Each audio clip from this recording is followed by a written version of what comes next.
should be safe for Americans to visit. But just a few weeks ago, before President Trump sent in the National Guard, D.C. had a murder rate higher than that of Bogota, Colombia. Tuberville says the level to which drug dealers, gang members, and illegals are able to operate within the city is embarrassing, and he suggested that the D.C. leadership, as well as Democrats, get ready for Trump and the cavalry to come in and enforce law and order. He also said, if someone doesn't like it, move to Europe. I'll be back with more Alabama stories after this. Did you know that 70% of people experience a potentially traumatic event in their lifetime, and that 6 out of every 100 adults face PTSD every day? Help us bring hope to these survivors by signing up for your Alabama Distinctive PTSD Awareness License Plate today. The great thing is you can sign up no matter when your current plate renews, and the first year is complimentary. All you need is your VIN number on hand. Drive awareness, drive hope, and customize your plate today at atease.org. A Huntsville man is facing charges for making terroristic threats to a Madison County judge. 50-year-old Cyrus Backhelder made the threats against Judge Claude Hundley's life on social media. The judge ruled against Backhelder in a recent custody case. Backhelder is currently in the Madison County Jail. Police in Jacksonville, Alabama, are searching for a missing Jacksonville State University student. 20-year-old James Nichols of Ohatchee was last seen on August 28th. Anyone with information on Nichols is urged to call 911 or the Jacksonville State University Police Department. I'm Andrea Tice. For more news affecting Alabamians, go to 1819news.com. And while you're there, subscribe to the daily newsletter. Hi, this is Bo Goodson with the Goodson Group with your Real Estate Minute. So far this year, over 2,600 homes have sold and closed in the River region. 55% of these homes sold in 60 days or less, and sellers are receiving close to 98% of listed price. Over the last year, average prices in the River region have increased over 10% from last year. We do have more inventory now to show buyers before they purchase. There are homes in all price ranges available for buyers interested in moving. As a seller, it's a great time to sell through a realtor and gain access to many buyers, not just one or two. If you are a buyer, having more homes to pick from give you better choices before you buy. Our market is now more balanced between a buyer and seller market than we've seen since 2019. Get the facts, see the inventory, get a great local lender to help you, and an agent that's going to look after your interests. For all the facts, call Bo Goodson from the Goodson Group, 221-2883 or 551-0225. Whether it's day or night, hot flashes due to menopause can be unpredictable. That's why there's Veoza, a prescription treatment proven to reduce the number and severity of hot flashes day and night that can start working in as early as 1 week. Based on clinical studies measuring efficacy at 4 and 12 weeks, individual results may vary. Talk to your healthcare provider about what this may mean for you. For moderate to severe vasomotor symptoms or hot flashes and night sweats due to menopause, Veoza can cause serious side effects, including liver problems. Your doctor will do blood tests before and during treatment. Stop Veoza and call your doctor if you have symptoms of liver problems, such as feeling more tired than usual, decreased appetite, nausea, vomiting, itching, yellowing of the eyes or skin, pale stool, dark urine, or stomach pain. Don't use Veoza if you have cirrhosis, severe kidney problems, kidney failure, or take CYP1A2 inhibitors. Ask your doctor about Veoza. To learn more, call 1-866-239-1637 or go to Veoza.com. That's VEOZAH.com. Paid for by Stellus Pharma. This is David Ernest from the Health and Wealth Show. We like to cut up and have fun, maybe poke a little fun at some politicians. But we don't take ourselves too seriously. One thing we do take seriously is your personal finances and your plans for retirement. You can tell by listening, we're a little different. Yeah, we like to have a good time on the radio, but we're dead serious about your financial future and helping you achieve your goals. At Ernest Financial, we're committed to giving you the attention you need. We don't treat you like a number. You're way more important to us. At Ernest Financial, it's about helping you today and preparing you for tomorrow. People call us who are on the verge of retirement, and they know they need a plan for the future. No matter where you are in life, Ernest Financial will help guide your every step towards retirement. Give us a call and let us show you what our individual customer attention can do for your future. Concerned about your retirement? Call David Ernest toll-free at 833-596-7233. That's 833-596-SAFE. The views and opinions of the following program are solely those of the host and other contributors. These do not necessarily represent those of Liberty Acquisitions 825, Blue Water Broadcasting, its management, staff, or any advertisers.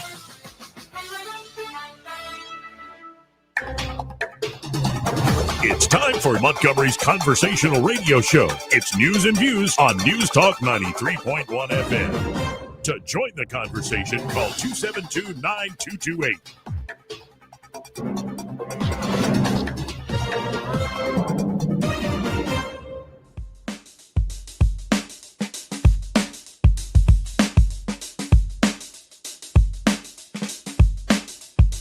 Stemming politicians uphill and down dale for many years as rogues, vagabonds, frauds, and scoundrels.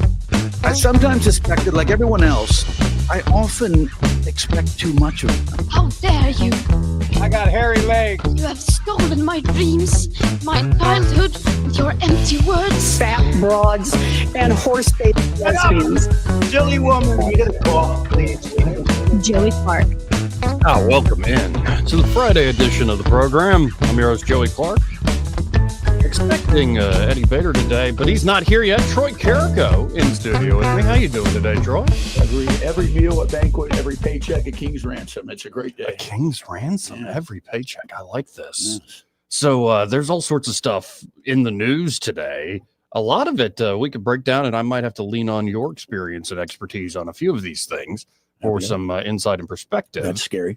But the top story, well, Trump and team don't want it to be the top story, and maybe it'll be revised up later, but another weak jobs report. Yeah, I saw that. The U.S. economy only added 22,000 jobs in August, much weaker than expected, which might signal the Fed will indeed cut rates and hopefully cut it aggressively. Hope so. When you're seeing that weakness in the job market. And then Trump, oddly, I guess it plays with the faithful.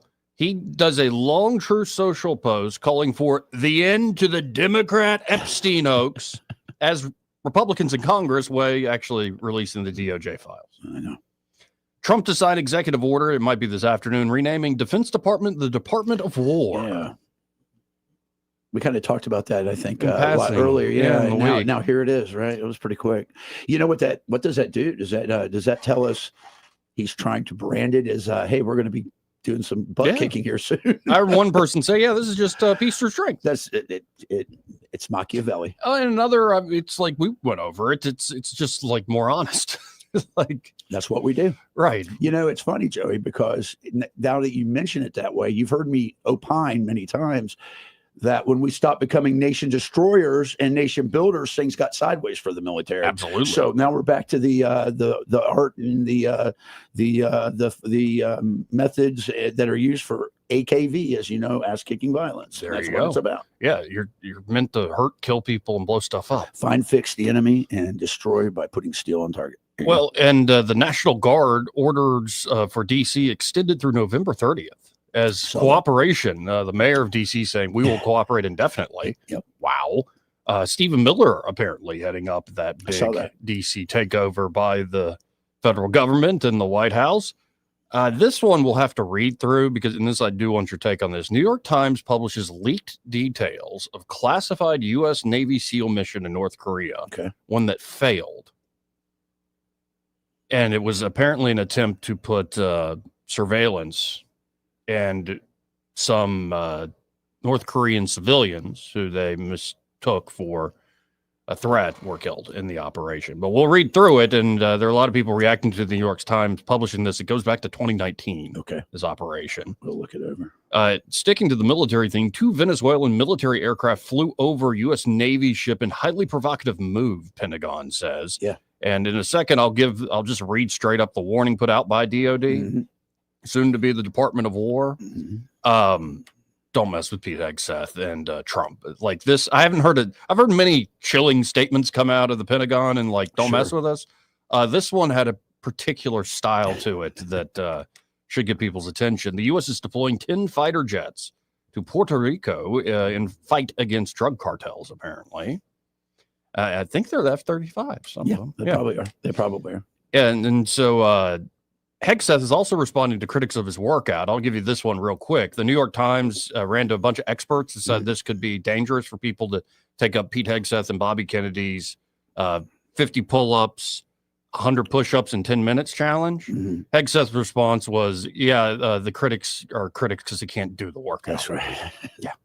Yeah, and it's like, obviously, if you're 60 and you have heart issues and you can't do a single pull-up, you maybe don't try that. But it is something to aspire to. You know, you got to wonder who the critique, like you said, who are the critics? I'm guessing they don't. Nerds. Yeah, nerds. SCOTUS clears way for Trump to deport over 250,000 Venezuelans, while the 11th Circuit slaps down a judge, and Alligator Alcatraz will remain open. Ron DeSantis doing a big video saying, I told y'all it was still open for business, and we were just vindicated by the circuit court. Apparently, and this is upsetting because I love steak, beef prices have never been this high, and it's a worldwide problem. It is. The worldwide meat market is, there's high demand and not enough supply. Yeah, I was looking at the futures on the Chicago Stock Exchange the other day, and I was looking at the 30-day and the 90-day and the 180-day. You know, it is a double-digit gain all across the board. Yeah. And then Lululemon stock tanks on weak outlook. They're blaming the tariffs and stuff. I don't think I own a single thing by Lululemon. One of my friends has a pair of Lulus that was given to him as a gift. They're nice, but they're not $100 nice. Yeah. Oh, no, and I've started to learn that thing. Like, you can spend a lot of money on stuff. Doesn't mean it's going to be good. Well, there really is a rip-off point to some of the high-end stuff. Like, there is some stuff that is worth the price. Yep. But I think there is this trick that's played on folks with money. Well, you know what's funny is it's sort of like go to the liquor store and look at the top shelf liquor. Okay. Sure. Now you got some that are made in, and listen, I'm not joking. You know, there's one called Redneck Riviera made down in Panama City. It's selling for $79 a bottle, and it is. I wouldn't use it to strip the paint off my tractor. Right. Well, I'm just saying, it's just people say you price point it. Oh, then it's got to be good. It's got to be good. Think of the cigar market. Like, and you know this better than me. Like, you can get a great cigar for $10, $12 easily. And sometimes you can spend $50 on a cigar, and you're like, what's this? What was this dipped in? Like, you remember the old saying that you pay for quality one time. That used to, I think that was true to a degree, like buying a Cadillac or buying, a certain vehicle that was known to be much more higher class and more quality. But I'm not sure you could say that today with the advent of materialism and consumerism that we have in our country. And a lot of it's branding. I mean, and some brands really do put out a great product, so they've earned that premium on their brand. But there are a lot of folks that all it is brand, and it's like the food's not necessarily better, the cigar's not necessarily better, the whiskey's not necessarily better, the shoes, the shirts, the workout clothing, like none of this is necessarily better. You can all go get cheap versions of Lululemon out there. Are you suggesting then the image is being put before substance? I guess. Yeah, just a little bit. Hey, if you got the money, knock yourself out, man. No, I saw them and I was like, oh. First of all, they looked a little short for me. I was like, "These are almost like hot pants." Yeah, like you're getting to those Larry Bird shorts going. Those Magic Johnson shorts going. Oh yeah. I mean, those were men back then. He could still hit shots. Wearing them tight shorts. Tight shorts. What were those flat shoes, tennis shoes? Chuck Connors. The Chucks, yeah. The Converse. I own a pair or so. I don't know how people play sports. They're very uncomfortable, and they got about that much sole on them and no padding. Hardly. Yeah, I mean they're good for lifting. Yeah, they're good lifting shoes, but because they're flat. Yep. But I don't know why you need flat when you're trying to play basketball. Apparently, the oldest member of Congress is seeking re-election. It is a Democrat who's a woman, I believe, who's 88. Wow, where's she from? Let me click on this because I just kind of. I'm not. Oh, no, let's jump into it. Take a look at her. She is a non-voting delegate representing Washington, D.C. There we go.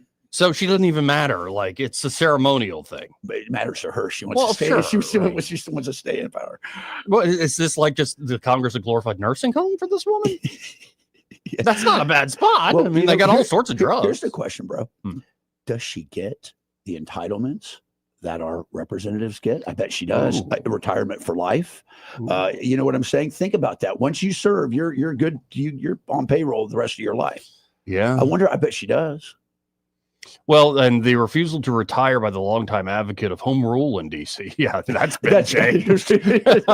Is all the more pressing as her district has come increasingly under the direct control of the Trump administration. As well it should be. But the issue came to spotlight when Jerry Nadler, who at 78 is 10 years younger than Norton, announced this week he's finally throwing in the towel, citing the need for a generational change in the party. Watching President Joe Biden step aside for his vice president in 2024 really said something about the necessity for generational change in the party, the 34-year-old congressman told the New York Times, and I think I want to respect that. Jerry Nadler. The 34-year congressman. And by the way, I think Trump put out something on Nadler just as sort of a farewell. Let me see if I can find this real quick. Nadler, because I saw it in passing, didn't think it was that important. Right. But, since Jerry's name has come up, oh my God. And his name was everywhere for a while. Yeah, I try not to judge a book by its cover because you never know. But you see that guy and you're like, something wrong with him. He's angry. Somebody check his basement. He's angry. Here's what Trump put out. Jerry Nadler, one of the most disgusting congressmen in USA history, is at long last calling it quits. By the way, quits is in quotes. He's finally leaving Congress. I've been beating this bum for 40 years, first as a New York City developer, where he opposed me for no reason at every corner, but could never stop me from getting the job done. And then as your president, when this psychopathic nut job, together with crazy Nancy Pelosi, impeached me twice and lost, wasting millions of dollars in time and taxpayer money. It will be a great day for the USA when Nadler, a pathetic lightweight, is out of office and leaves our beautiful and now very safe Washington, D.C. Make America great again, President DJT. So, thank you for attention to this matter. Yeah, parting shot there to good old Jerry Nadler. So let's see who else is old up there. David Scott, a Democrat from Georgia, is 80. Yep.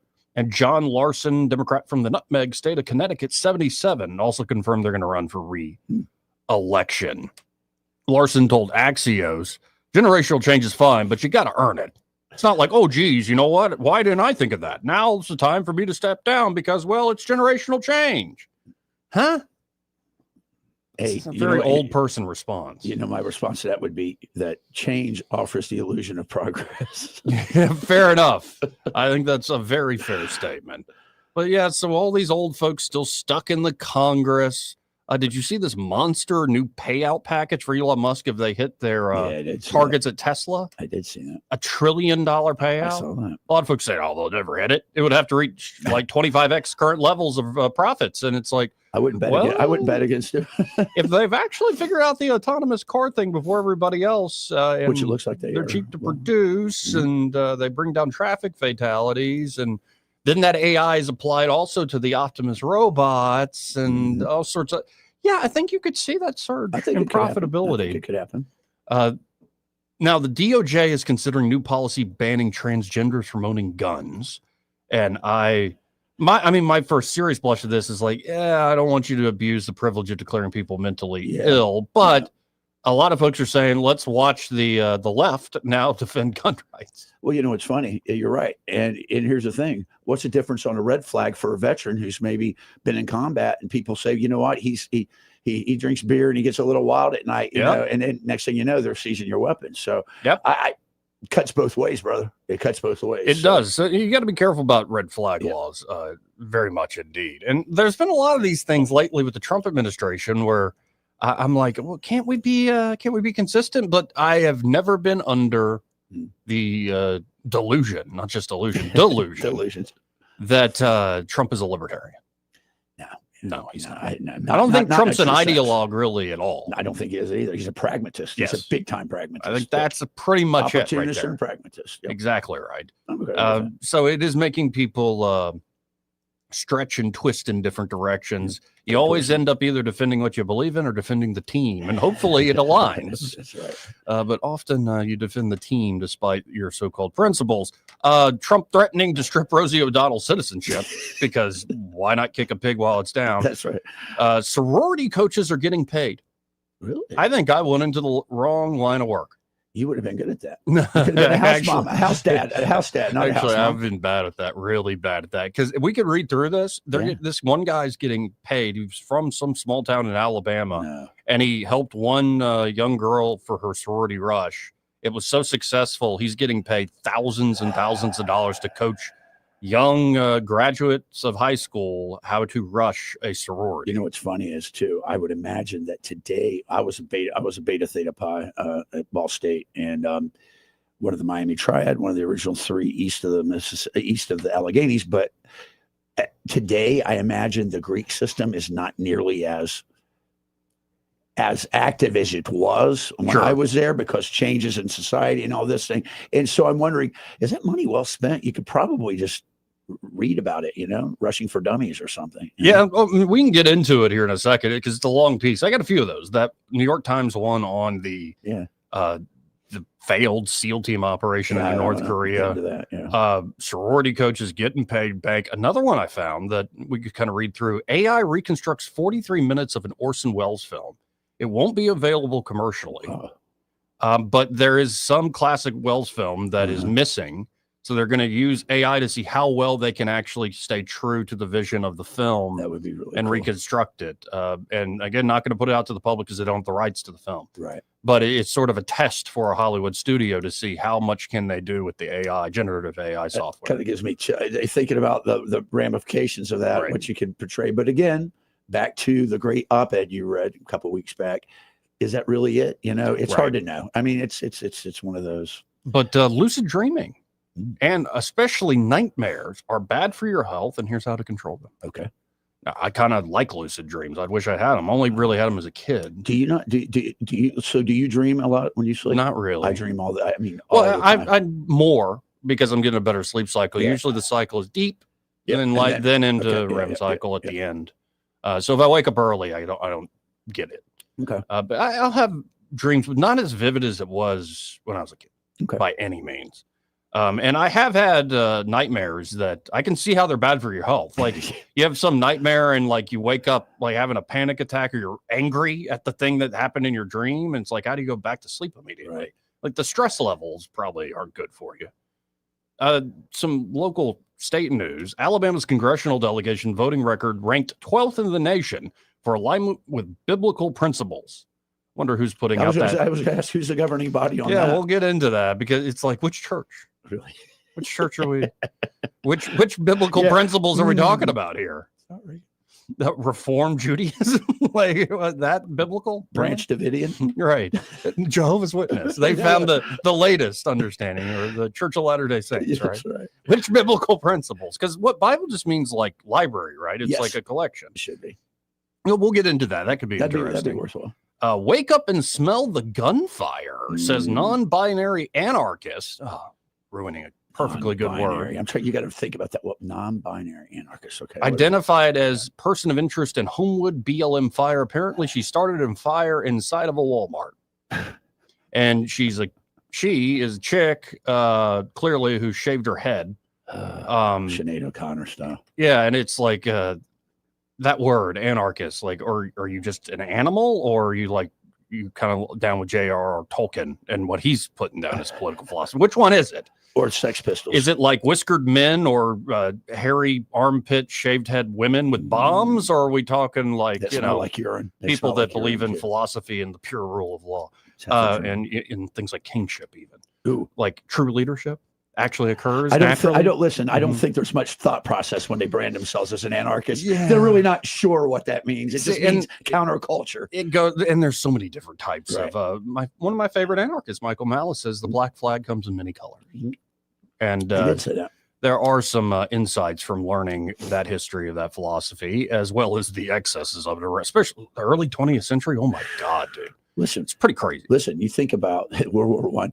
World War One, yeah, Princip did set it off, but there was a lot behind the scenes that was developing in that movement of thought, between Marxists and the anarchists. And basically, I call it rebels without clues. I mean, they think they know, but they don't realize the outcomes for their actions. How many ladies out there do you think who are just regular mustache, hairy leg gals? Like they get tired of using the products all the time. Sure. To remove the peach fuzz. Yeah. Like how many of them just give up using any products and any maintenance, and they're like, I'm now non-binary. I'm like, no, you're just Italian. Like, I'm sorry. Mamma mia. I shouldn't have said that, but it's true. I'm it's Italian. true. Yeah, that's what I was appealing to. You know what I'm talking about. Mamma mia. Yeah. You know what I'm talking about. Grandma's got a mustache. Yeah. She makes When she drinks great milk, meat you sauce. can really see it. Oh, Her man. Sunday sauce. Yeah, her cannolis are the best, man. And then, of course, now when I wrote about it this week, nobody seemed to care.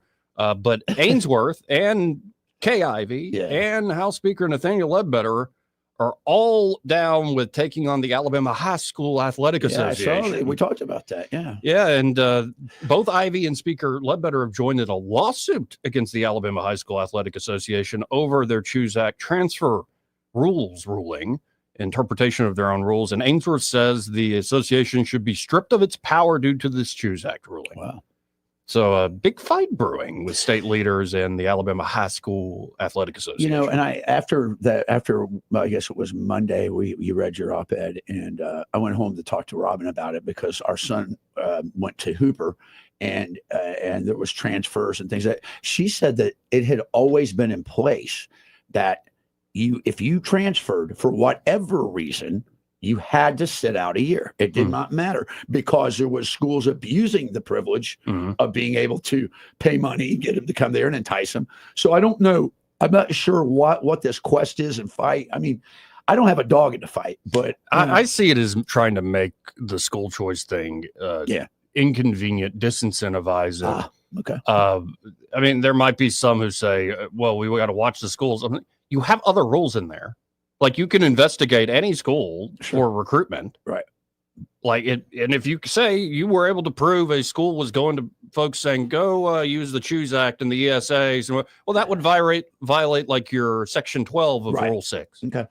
Not Section 7. On Section 7 is just like summarily, like you transfer and take any aid, we're going to assume you're eligible. Here's a question. When you were doing your op-ed and your research, did you happen to come across what was the total amounts that were allotted for these choice programs for Alabama? How much was spent, do you think? It's I don't know if the total amount. I would like to know what we're talking about, how much is really at stake here that we're really going down this rabbit hole on. So I'm just curious. Well, it's like $7 to $9 grand with the ESAs per kid. Okay, per kid. I wonder how many kids took advantage of it. And right now it's still means tested a bit other things, but very popular. I think it's so popular that some of the leadership there, especially in the legislature, is like, it's almost too popular. Yeah, that's probably and they're a little worried about it pulling more money from, say, traditional schools. And it's an ongoing fight.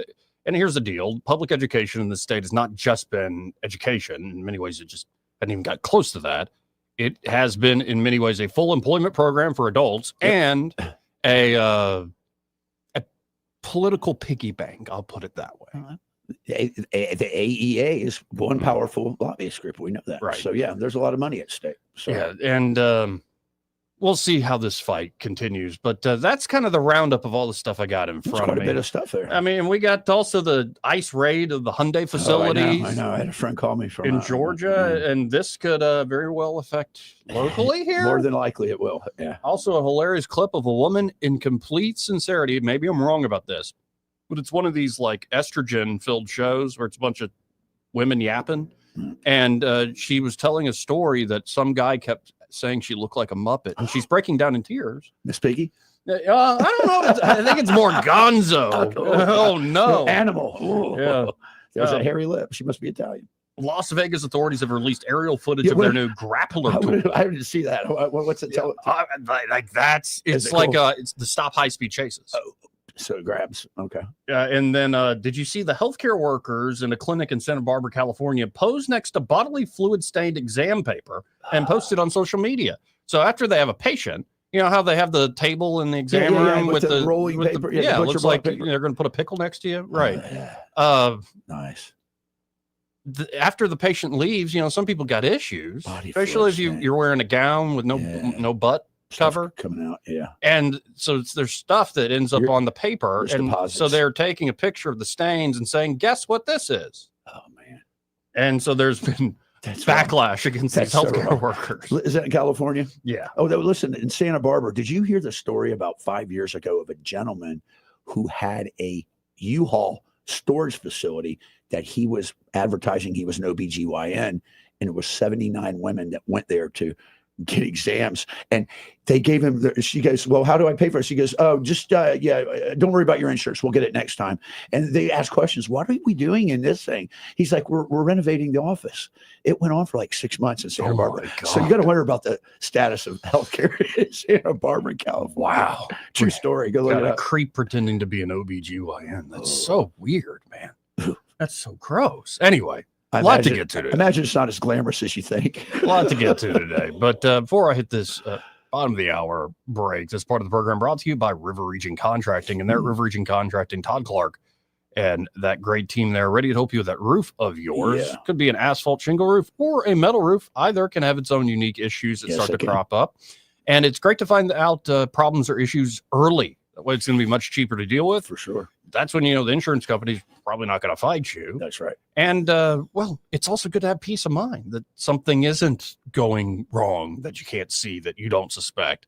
But River Region Contracting can find that. They'll come out and do it for free, man. Exactly. Their inspections and estimates are always free. So they can come on out, look over your roof, go, you're good. It's a good deal. You don't owe them a dime. And then, of course, they find a problem. They'll write up that estimate for free. And they're insurance specialists, so they can walk you through that insurance claims process. Should you be worried about it? Y'all check them out today. That number, 356-8635. That's 356-8635. And be sure to tell them that Joey, that fella on the radio, sent you. Want to carry News Talk in your pocket? Download the News Talk 93.1 app from the App Store. Available on iPhone and Android. Never miss a moment. Download now. Looking for insurance, or maybe you're just not satisfied with your current carrier? How does quality coverage with local service and competitive rates sound to you? The folks at Stark Agency offer just that. Whether you need insurance for your business, car, home, or life, Stark Agency can help. As an independent insurance agency with over 20 of the top insurance carriers, Stark is sure to find the perfect match for you and your loved ones. Visit their site at starkagency.com or give them a call at 334-263-5535 for a quote today. For too long, Alabama's statewide news companies have shamed us for our conservative Christian values. Alabama deserves a news company that cherishes our culture, a company that isn't bought and paid for by the powers that be. 1819 News is that company. Run by Alabamians for Alabamians, 1819 News celebrates what is good and beautiful about our state while exposing those who work against our values in secret. Just go to 1819news.com to learn more. Subscribe to our newsletter. That's 1819news.com. The Tierce family has been your local Roto-Rooter service since 1964. Drain cleaning, plumbing repair, and those troublesome septic tanks, no problem. Technology has changed a bit in the last 54 years. Video inspections of lines to locate problems is available, as well as scheduling your appointment online. River Region residents have trusted Roto-Rooter for over half a century. You can too. Call today at 272-7130 or visit online at rotorooteralabama.com. Call Roto-Rooter, that's the name, and we go troubles down the drain. Roto-Rooter. Big news! Phillips Dunn Animal Hospital has a new name. But don't worry, everything you love is still the same. Now they're Pike Road Animal Hospital, still at 5148 Troy Highway. Still the same great team you've trusted for years. Same friendly faces, same expert care, just a new name, and still offering boarding, grooming, and doggy daycare. Pike Road Animal Hospital, formerly Phillips Dunn Animal Hospital. New name, same heart. Compassion you know, care that you trust. Weather, a service of H&H Carpets, where right now, get a load of this, listen close, you got a house full of carpet for $19.95 installed. Unbelievable. They're located at 6450 Atlanta Highway, just across from Walmart. Rich Thomas weather. Well, hi, everybody. We've got a hot and humid forecast, especially for today and tomorrow, with a high temperature both days in the middle 90s and a little higher on the humidity as well.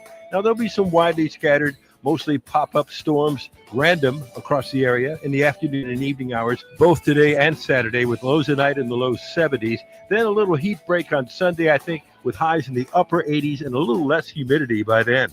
From the Blue Water Weather Center, this is Rich Thomas. CB&S Bank has a long history of stability and a legacy of serving our community's needs for generations. Since we began in 1906, at CB&S Bank, we're here for you. All loans subject to credit approval, member FDIC, and equal housing lender.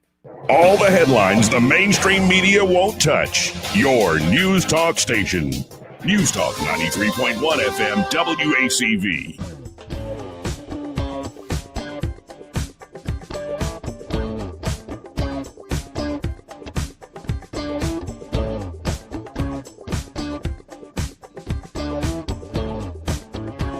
Joey Clark. Welcome back. Now, I want to get into this New York Times story because they did it up real fancy too. Mm-hmm. And it's like, with the great photos as as you know, it just plays out to set the whole scene. Right. And it starts with a photo of Trump meeting with Kim Jong-un, and he's got his hand on Kim's back. My little rocket man. And by the way, did you see how Elton John was asked about that a few years back? And Trump using Rocket Man. And Elton goes, "Oh, he's always been a fan of mine. He's been to many of my shows. I thought it was hilarious." That's great. You would think like a big lib like Elton. No, but Elton, you know, he's an entertainer That's first. right. It's Very smart man. He gets in that that. regard. Yeah, he gets it.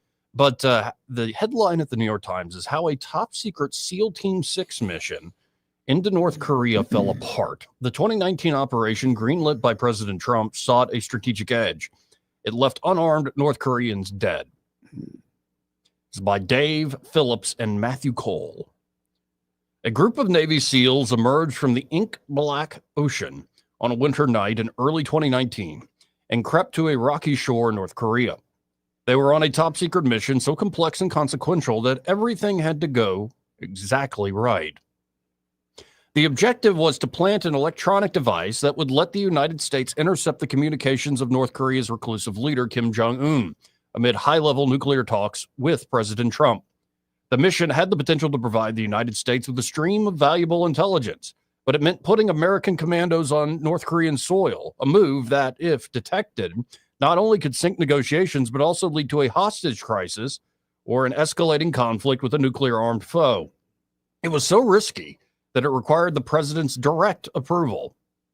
For the operation, the military chose SEAL Team 6 Red Squadron, the same unit that killed Osama bin Laden. The SEALs rehearsed for months, aware that every move needed to be perfect. But when they reached what they thought was a deserted shore that night, wearing black wetsuits and night vision goggles, the mission swiftly unraveled. So far, how do you, like, it's well written and set up well, but how do you feel about this being published like right now? We're about to learn all about this failed operation. Well, what I find it interesting is it was a 2019 mission. Yeah. So 6 years. There was a leak, obviously, and somebody leaked this. Could have been someone involved with the group. Could have been put out by North Korea. But the important thing is that would not have been declassed by now. That still would have remained classified, and we wouldn't have known about it. So there's somebody compromised the entirety of it. So we'll see. And maybe the I don't know. You got to wonder what sort of intelligence operations do the Chinese have? Do the Russians have?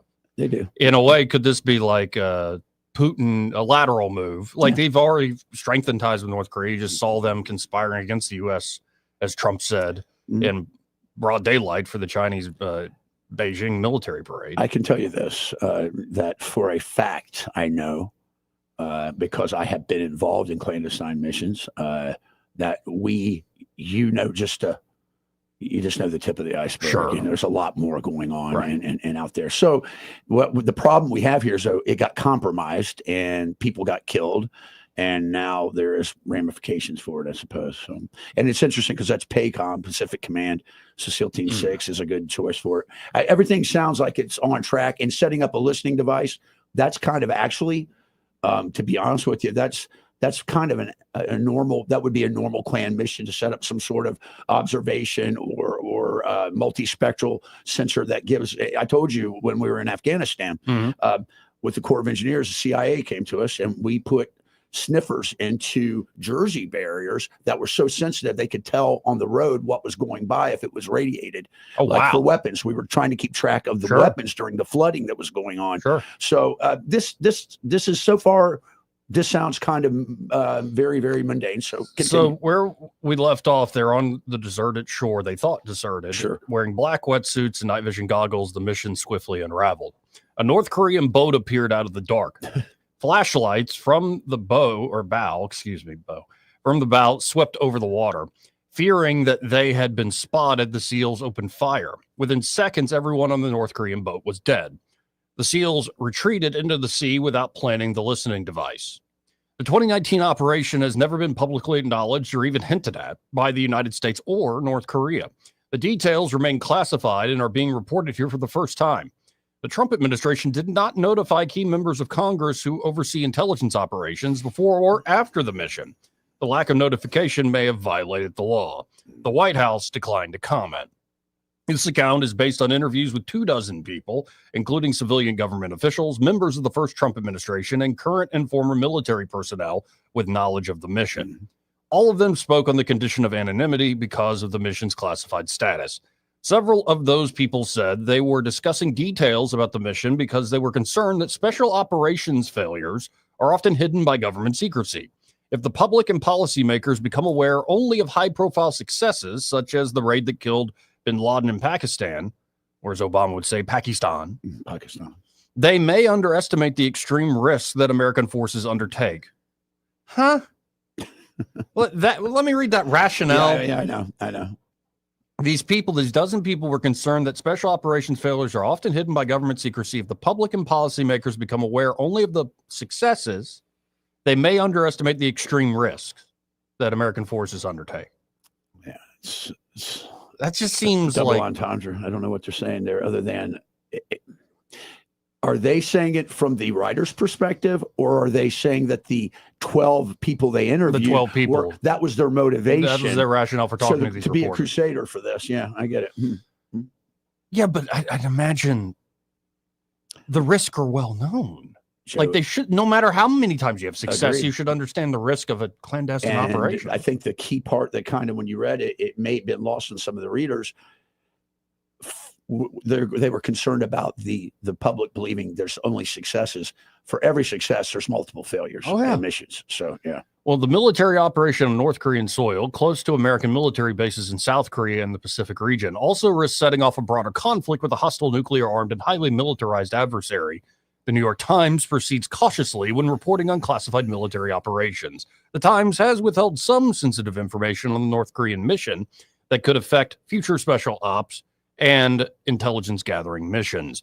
It is unclear how much North Korea was able to discover about the mission, but the SEAL operation is one chapter in a decades-long effort by U.S. administrations to engage North Korea and constrain its nuclear weapons programs. Almost nothing the United States has tried, neither promises of closer relations nor the pressure of sanctions, has worked. In 2019, Mr. Trump was making a personalized overture to Mr. Kim in search of a breakthrough that had eluded prior presidents. But those talks collapsed and North Korea's nuclear program accelerated. The U.S. government estimates that North Korea now has roughly 50 nuclear weapons and missiles that can reach the West Coast. Mr. Kim has pledged to keep expanding his nuclear program, quote unquote, exponentially to deter what he calls U.S. provocations. The SEAL mission was intended to fix a strategic blind spot. For years, U.S. intelligence agencies have found it nearly impossible to recruit human sources and tap communications in North Korea's insular authoritarian state. Gaining insight into Mr. Kim's thinking became a high priority when Mr. Trump first took office. The North Korean leader seemed increasingly unpredictable and dangerous, and his relationship with Mr. Trump had lurched erratically between letters of friendship and public threats of nuclear war.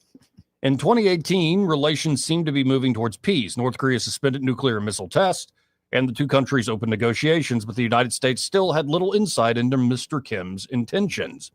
Amid the uncertainty, U.S. intelligence agencies revealed to the White House that they had a fix for the intelligence problem, a newly developed electronic device that could intercept Mr. Kim's communications. The catch was that someone had to sneak in and plant it. The job was given to SEAL Team 6 in 2018, military officials said. Even for Team 6, the mission would be extraordinarily difficult. SEALs, who were more used to quick raids in places like Afghanistan and Iraq, would have to survive for hours in frigid seas, slip past security forces on land, perform a precise technical installation, and then get out undetected. Getting out undetected was vital. In Mr. Trump's first term, top leaders in the Pentagon believed that even a small military action against North Korea could provoke catastrophic retaliation from an adversary with roughly 8,000 artillery pieces and rocket launchers aimed at the approximately 28,000 American troops in South Korea and nuclear-capable missiles that could reach the United States. But the SEALs believed they could pull off the mission because they had done something like it before. In 2005, SEALs used a mini-sub to go ashore in North Korea and leave unnoticed, according to people familiar with the mission. The 05 operation carried out during George W. Bush's presidency has never been reported before publicly. The SEALs were proposing to do it again. In the fall of 2018, while high-level talks with North Korea were underway, Joint Special Operations Command, which oversees Team 6, received approval from Mr. Trump to start preparing, military officials said. It is unclear whether Mr. Trump's intent was to gain an immediate advantage during negotiations or if the focus was broader. Joint Special Operations Command declined to comment. Yeah, no kidding. Yeah. The plan called for the Navy to sneak a nuclear-powered submarine nearly 2 football fields long into the waters off North Korea and then deploy a small team of SEALs and 2 mini-subs, each about the size of a killer whale, that would motor silently to the shore. The mini-subs were wet subs, which meant the SEALs would ride immersed in 40-degree ocean water for about 2 hours to reach the shore using scuba gear and heated suits to survive. Near the beach, the mini-subs would release a group of about 8 SEALs who would swim to the target, install the device, and then slip back into the sea. But the team faced a serious limitation. It would be going in almost blind. Typically, Special Operations Forces have drones overhead during a mission, streaming high-definition video of the target, which SEALs on the ground and senior leaders in far-off command centers can use to direct the strike in real time. Often they even listen in on enemy communications. But in North Korea, any drone would be spotted. The mission would have to rely on satellites in orbit and high-altitude spy planes in international airspace miles away that could provide only relatively low-definition still images, officials said. Those images would arrive not in real time, but after a delay of several minutes at best. Even then, they could not be relayed to the mini-subs because a single encrypted transmission might give the mission away. Everything had to be done under a near blackout of communications. If anything awaited the SEALs on shore, they might not know until it was too late. They practiced for months, SEAL Team 6 did, and U.S. waters continued preparations into the first weeks of 2019. In February, Mr. Trump announced that he would meet Mr. Kim for a nuclear summit in Vietnam at the end of the month. For the mission, SEAL Team 6 partnered with the Navy's premier underwater team, SEAL Delivery Vehicle Team 1, which had been doing mini-sub espionage for years. The SEALs boarded the nuclear-powered submarine and headed for North Korea. When the submarine was in the open ocean and about to enter a communications blackout, Mr. Trump gave the final go-ahead. It is unclear what factors Mr. Trump weighed when approving the SEAL mission. 2 of his top national security officials at the time, his National Security Advisor John Bolton and the acting Defense Secretary Patrick M. Shanahan, declined to comment for this article. The submarine neared the North Korean coast and launched 2 mini-subs, which motored to a spot about 100 yards from shore in clear, shallow water. Mission planners had tried to compensate for having no live overhead video by spending months watching how people came and went in the area. They studied fishing patterns and chose a time when boat traffic would be scant. The intelligence suggested that if SEALs arrived silently in the right location in the dead of night in winter, they would be unlikely to encounter anyone. The night was still and the sea was calm. As the mini-subs glided towards the target, their sensors suggested that the intelligence was correct. The shore appeared to be empty. The mini-subs reached the spot where they were supposed to park on the sea floor. There, the team made what may have been the first of 3 small mistakes that seemed inconsequential at the time, but may have doomed the mission. In the darkness, the first mini-sub settled on the sea floor as planned, but the second overshot the mark and had to do a U-turn. The plan called for the mini-subs to park facing the same way, but after the second sub doubled back, they were pointing in the opposite direction. Time was limited, so the group decided to release the shore team and correct the parking issue later. Sliding doors on the subs opened, and the SEALs, all gripping untraceable weapons loaded with untraceable ammunition, swam silently underwater to shore with the listening device. Every few yards, the SEALs peeked above the black water to scan their surroundings. Everything seemed clear. That might have been a second mistake. Bobbing in the darkness was a small boat. On board was a crew of North Koreans who were easy to miss because the sensors in the SEALs' night vision goggles were designed in part to detect heat, and the wetsuits the Koreans wore were chilled by the cold seawater. The SEALs reached shore thinking they were alone and started to remove their diving gear. The target was only a few hundred yards away. Back at the mini-subs, the pilots repositioned the sub that was facing the wrong way. With the sliding cockpit doors open for visibility and communication, a pilot revved the electric motor and brought the sub around. That was probably a third mistake. Some SEALs speculated afterward in briefings that the motor's wake might have caught the attention of the North Korean boat.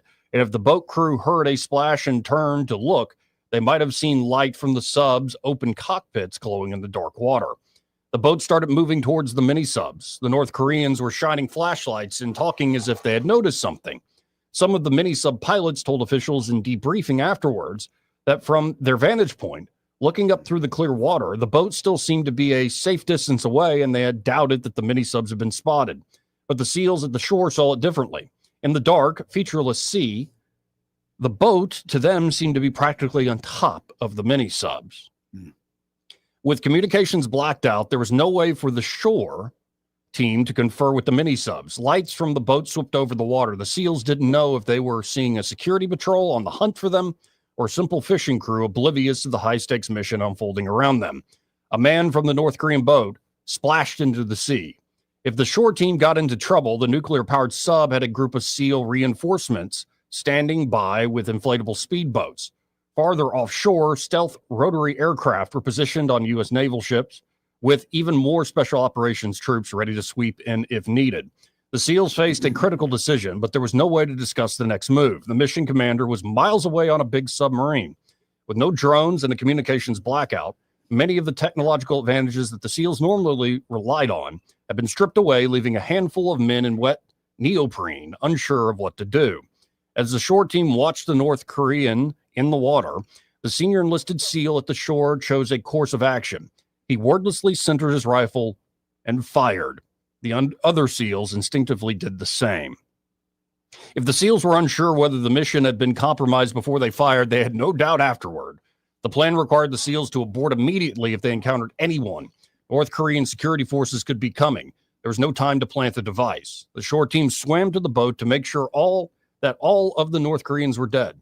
They found no guns or uniforms. Evidence suggested that the crew, which people briefed on the mission said number 2 or 3 people, had been civilians diving for shellfish. All were dead, including the man in the water. Officials familiar with the mission said the SEALs pulled the bodies into the water to hide them from the North Korean authorities. One added that the SEALs punctured the boat crew's lungs with knives to make sure their bodies would sink. The SEALs swam back to the mini-subs and sent a distress signal. Believing the SEALs were in imminent danger of capture, the big nuclear submarine maneuvered into shallow water close to the shore, taking a significant risk to pick them up. It then sped towards the open ocean. All the U.S. military personnel escaped unharmed. Immediately afterward, U.S. spy satellites detected a surge of North Korean military activity in the area. North Korea did not make any public statements about the deaths, and U.S. officials said it was unclear whether the North Koreans ever pieced together what had happened and who was responsible. The nuclear summit in Vietnam went ahead as planned at the end of February 2019, but the talks quickly ended with no deal. By May, North Korea had resumed missile tests. Mr. Trump and Mr. Kim met once more in June in the demilitarized zone between North and South Korea. It made for dramatic television, but with Mr. Trump even stepping across into North Korea, I remember that day. Mm-hmm. But the brief meeting yielded little more than a handshake. So whoever leaked this had intimate detail of this operation. And the rationale given earlier in the article that they want to make sure people understand the risk profile of these sorts of operations, I don't know about that. That was smoke and mirrors. That was misdirection. They had their motivations, obviously. 2 things that come to mind. Number 1, when you care enough to send the very best in the U.S. Army Rangers. Number 2, that's a former Ranger. Our job is to capture ports and airfields. But anyways, it's a tough mission. And here's the problem. All the training and all the planning goes out the window at first contact. There's always going to be, it's Murphy. We call it Murphy's Law, right? If it can go wrong, it'll go wrong. Friendly fire isn't friendly, and all these kind of truisms. Well, in this case, where they lacked a chance, what really compromised this mission was a lack of ISR. ISR, intelligence, surveillance, and reconnaissance, okay? No overhead drone, nowhere to see the big picture going on at the time. So they were basically going through a monocular, if you will, on this mission. And things happen, man. Yeah, and this New York Times write-up goes on a little more, talking about how sometimes the SEAL plans in particular can be overly bold and how it's backfired in our history. Well, for instance, they said some people in the military said they devise overly bold and complex missions that go badly. Team 6 debut mission, which was part of the U.S. invasion of Grenada in '83, it's a case in point. The plan was to parachute into the sea, race to the coast in speedboats, and plant beacons to guide assault forces to the island's airport. But the SEALs plane took off late. They jumped at night and landed in stormy conditions, weighed down by heavy gear. 4 SEALs drowned and the rest swamped their speedboats. The airfield was later seized by Army Rangers who parachuted directly onto the airfield. Only the best. But yeah, listen, it's a tough mission. The SEALs have a very tough mission. And, people ask me all the time, well, you're a Ranger, you got SEALs, you got Marine Force Recon, and then you got PJ parajump rescue guys from the Air Force, which I have the utmost respect for. Mm-hmm. They're going in harm's way to save lives, and the swimmers for the Coast Guard, and then the Green Berets, right? Each of them have unique, distinct mission sets. Each of them are designed for different missions. Green Berets, civil affairs, behind the scenes, indigenous training of revolutionaries and or regime change people. Then you've got the SEALs, which are going in for specific steel on target. Rangers capturing airfields and ports and rail lines and things of that nature. And then you've got everybody has a mission set. I do believe that the SEALs have been utilized overly in positions where they are not equipped always for the best degree of success. Fair enough. I mean, let's be honest. If you're a SEAL and you're finding yourself in the Hindu Kush mountain range up in North Afghanistan, it's a little bit different than what your primary mission set is. But the Navy likes jumping on that, and they do it all the time for whether it's promotional value, whether it's intrinsic recruiting value, whatever it might be. But in this case, we're very fortunate we didn't lose anybody. And just to underline this, we got to hit our top of the hour break. These are all like the official U.S. forces, like SEAL Team 6 and all these others. You got Delta Force. We're not even touching Delta Force, but we're not even touching the covert operations in the contractor world. Or in the which DIA I guess one that. that's famous that went wrong was Benghazi. Sure. But that whole what's it matter? They're dead, Joey. Yeah. What difference at this point does it make? Anyway. Yeah. So I don't know. I have to say, it's a good story. After reading it, I'm like, it's well put together. Clearly, maybe even somebody in the operation itself. Well, I think there was a couple of SEALs that spoke. Definitely, because the amount of detail, it painted quite a picture there. Well, we got to hit this top hour break. Be right back. Broadcasting from the Riverside Chevrolet Master Control Center, this is WACV Cusana, News Talk 93.1 FM. When it's Chevy, it's Riverside. With SRN News, I'm John Scott. Employers added 22,000 jobs last month. The unemployment rate ticked up to 4.3%, according to the Labor Department. A woman accused of killing a U.S. Border Patrol agent in Vermont will make her first court appearance since prosecutors said they will seek the death penalty against her. Teresa Youngblood, a member of the cult-like Zizians group, is set to be arraigned on murder and other charges. Police in Portugal say that 11 of the 16 people that were killed when a streetcar derailed in the capital, Lisbon, were foreigners.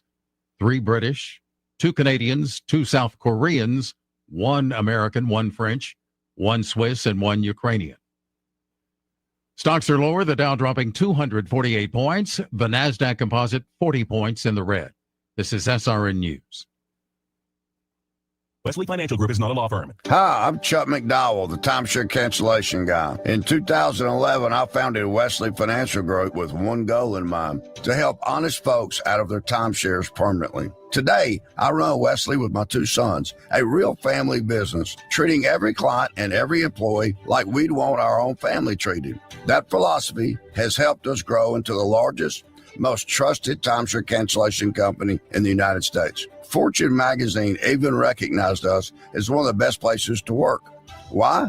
Because we genuinely care. In fact, some of our former clients were so moved by their experience working with us, they joined our team so they could help others to timeshare freedom. If you're stuck in a timeshare, give us a call.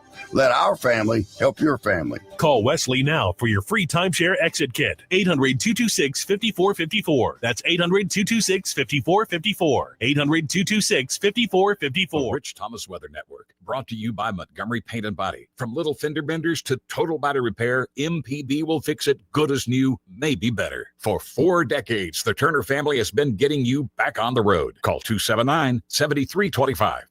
Rich Thomas Weather. Well, hi, everybody. We've got a hot and humid forecast, especially for today and tomorrow, with a high temperature both days in the middle 90s and a little higher on the humidity as well. Now, there'll be some widely scattered mostly pop-up storms, random across the area in the afternoon and evening hours, both today and Saturday, with lows tonight in the low 70s. Then a little heat break on Sunday, I think, with highs in the upper 80s and a little less humidity by then.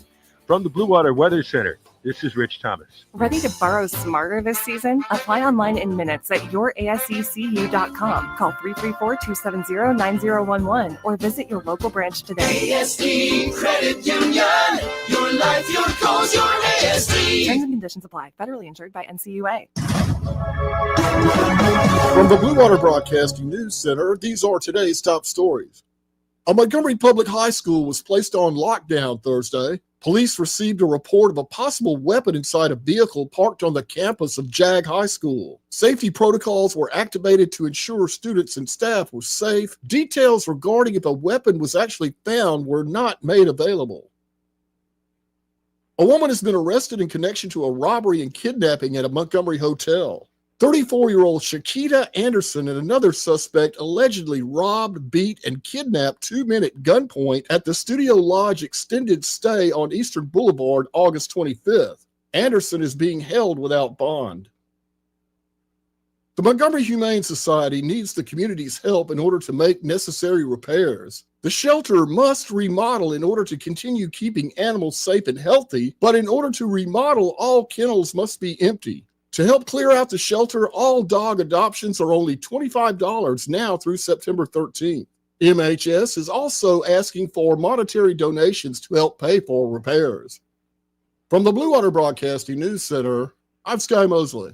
This hour of news and views is brought to you by our good friends at Alabama Home Mortgage. Alabama Home Mortgage, 567-4223. Visit them on the web at myalabamahomemortgage.com. NMLS number 1586368.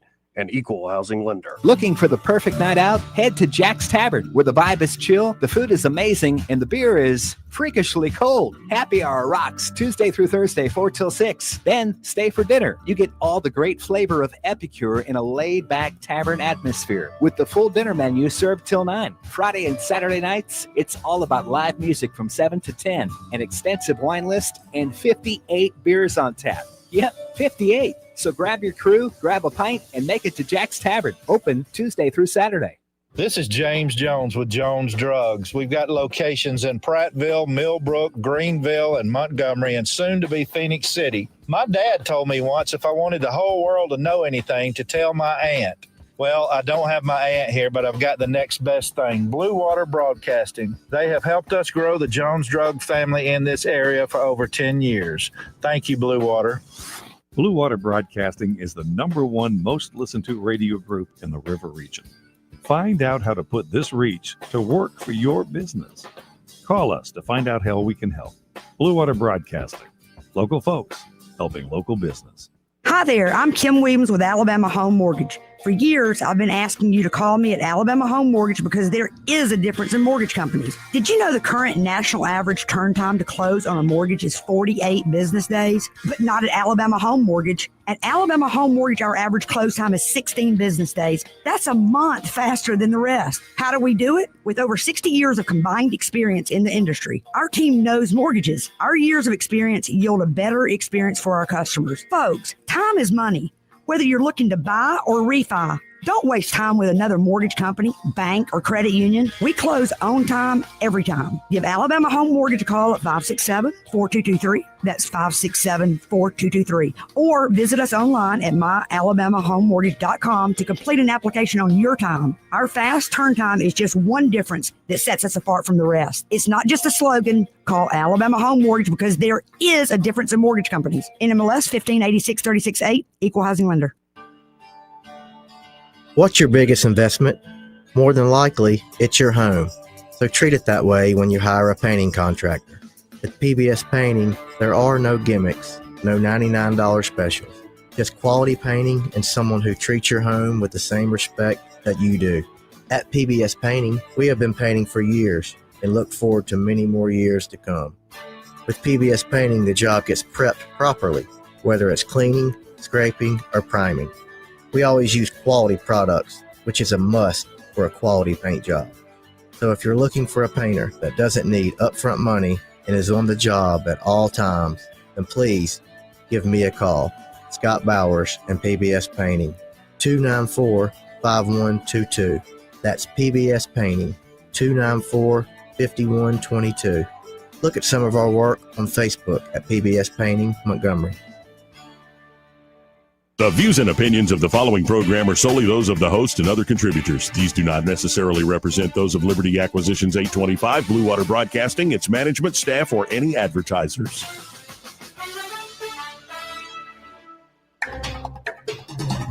It's time for Montgomery's conversational radio show. It's News and Views on News Talk 93.1 FM. To join the conversation, call 272-9228.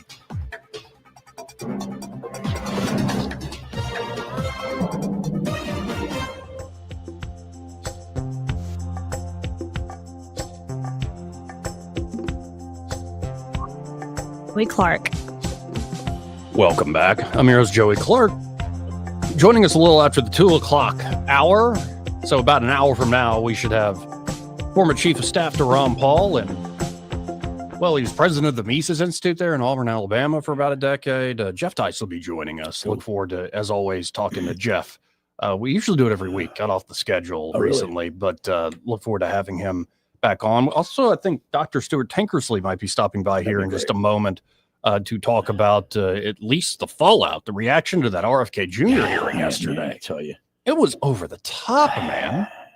I mean, these committee hearings, and I'm an equal opportunity offender in the sense of both the Republicans, Democrats do this, where it's like they want to get their sound bite, they want to hammer something home, and people love it, and it's like we all feel powerful and stuff. It's a kabuki theater, though. It's all kabuki theater. Right. It kind of makes you feel powerful in the same way like a stripper makes you feel loved.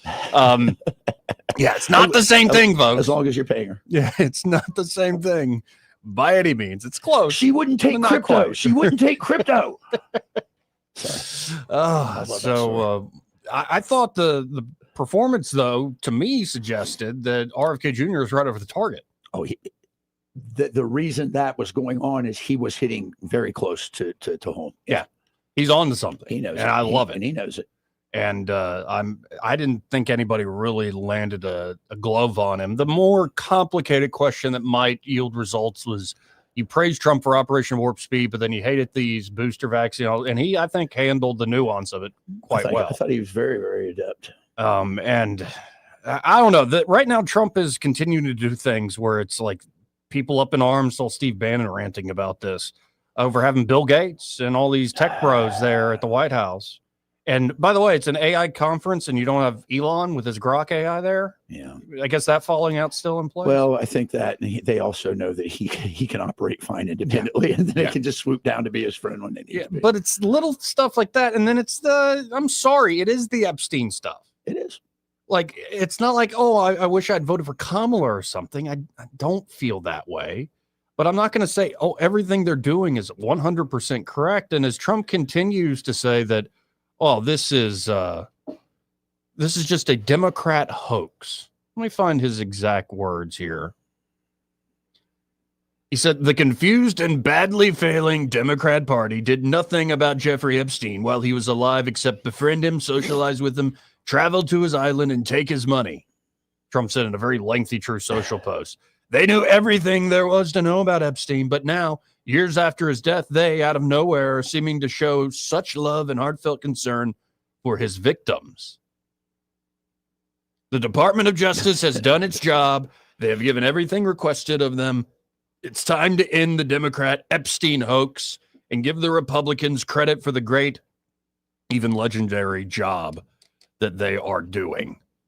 And it's stuff like that that makes me go, it was you. All along. I remember you on Lex Friedman, Mr. President. You said you were going to look into this. Yeah. It was your own attorney general said we got like thousands of hours of video and tapes and all this. We get like all this stuff. You know, it was you all along. It's like the end of an M. Shyamalan Night movie. It was always you. Yeah. Well, this is reminding me more of The Village. What a bummer that was. that was terrible. Yeah, that was not a good. Listen, it was. No, Unbreakable is pretty cool. I think that whole series. I like that. I like it. Yeah. I'm sorry, I didn't want to get down a hole, but when you said it was always you, I'm thinking it was. Yeah, but it's not even a good. Yeah, or maybe we do Godfather 2. I don't know about that. But yeah, I don't think this derails Trump's presidency necessarily. But especially for the younger generation, especially folks online, like more independent. I know. You're like, dude, this is what are you doing? Well, I think he kind of hemmed himself in when he promised there was going to be clarity during the elections, right? He's running on that. He's running on that. It's one thing to say it on the campaign trail, but you have an attorney general who is actually approved, and she says it. You have FBI people. Nothing here to see. Move along. That they say, oh yeah, we're working on this, and then all of a sudden it's like, well, we better not talk about it. So that's right. That it's little stuff like that like the chipping away. It's like, why are you so cushy with the tech bros? Why are you like, and it's letting funny. in 600,000 Chinese students? Like all these things like start to add up. Well, and again, you know how I feel about Ukraine and some of the things he's made and said about how they started it. It just, he is we talked about it earlier. He's a pragmatist. He is an opportunist, and he may go a different direction than what he said earlier. So. Well, and then he'll do stuff you love, like his defense of Bobby Kennedy. He was being pushed on, and he's like, well, he thinks different. I like people who think different. I think he's very bright. So joining us now, as promised, in the studio, we have Dr. Stuart Tankersley. How you doing today, sir? Hey, I'm doing great. Great to join you guys. Let me turn your camera some. So what's your reaction initially to this RFK Jr. hearing yesterday? Oh, man. It was better than any football game last Saturday. Ooh, boom chick. Hey, that Auburn game was pretty good, man. That was Friday night. Oh, they're right. I forgot. What happened on Saturday? Oh, I forget. But it was really a smackdown. It was very overdue, and it was wonderful seeing these swamp creatures try and take him on. It was very interesting at the front of the hearing. The Senate, the minority leader asked if he could be sworn in. And of course that was just going to be so they could try and impeach him or get rid of him and bring him up for stuff. And of course the Republican guy said, nope, going to do it, treat him like we do all the other ones. But it was absolute fireworks because he wasn't backing down. These people have failed. Our public health institutions have failed us for generations now, and now there's going to be a reckoning, and he is very excited that he's going to be the wrecking ball for it because they have really done such generational harm, and he pointed out several of the stats. He said something that I had not heard, that in California, 1 in 12 and a half, for every 12 and a half black boys, one is autistic. And it is just, and then he gave statistics on if they got the shots before 2 years of age, they had a 260% higher chance of developing it. And this was covered up, or they tried to destroy this information. That's the CDC did. That's exactly what they did. They told the guy, one of the doctors, and Ron Johnson, the senator, who's been the hero in all of Congress to me for the last 4.5-5 years, is he talked about that there's a movie about it actually, but it's great. We are finally going to have health in our country, and leading the way will be to get better foods. Well, and I try to focus on the big picture because, number one, I'm not a medical expert by any means. Like, I can kind of say what's worked for me, but like in terms of basic health hygiene, but like I have no professional training in the medical field whatsoever. So I try to stick to the big picture of the general, like how unhealthy the United States of America is. It was bad before COVID. It's only gotten worse since COVID. That's right. And I've leaned on you a good bit on like how much, say, the excess rate of death is continuing to be high. That's right. Even after the so-called crisis has ended. So, and the reason I try to stick to the general is because when I look at the particulars, in particular the Democrats were raising hell about, I'm like, the hepatitis B vaccine for infants, newborns. Right. Like, I don't understand why this is a hill they're dying on. Yeah, the test for the hepatitis B vaccine, one of the hepatitis B vaccines was, I think, 3 or 4 days. And they said, good to go on 150 kids. And so now 76 million have gotten it. But this is just insane. They're at no risk, and relatively no risk. And I mean, there was just one highlight after another, and he didn't back down from the lies. He called them liars to their face, like they are. And one of the Senator Karens from New England was befuddled. She was just befuddled. Well, now you can start from the truth. Now that you admit that reality, and it was great. It was they couldn't pin him down on anything. Yeah, and they also seemed upset that he's not going to recommend the COVID boosters for 65 and younger. So he's not banning anything. He's not. Oh yeah, he's not banning any of it. Right. He should maybe, but we'll find out. By the way, this is a major deal. Next I have a podcast, America Out Loud Pulse, with Jordan Vaughn. Mm-hmm. According to Robert Redfield, the former CDC director, he's the top guy in the country for vaccine injuries up in Birmingham. He was appointed to the new committee that just stood up Wednesday, and they're having several meetings between now and the big ACIP advisory committee for immunizations in 2 weeks. And so he has been appointed to the new committee, subcommittee or whatever, that is on the COVID shots. And unfortunately, Robert Malone was talking about it earlier this week, where he's on it as well, said that the CDC has been trying to block them from looking at any information other than what the CDC had. I mean, it's so evil.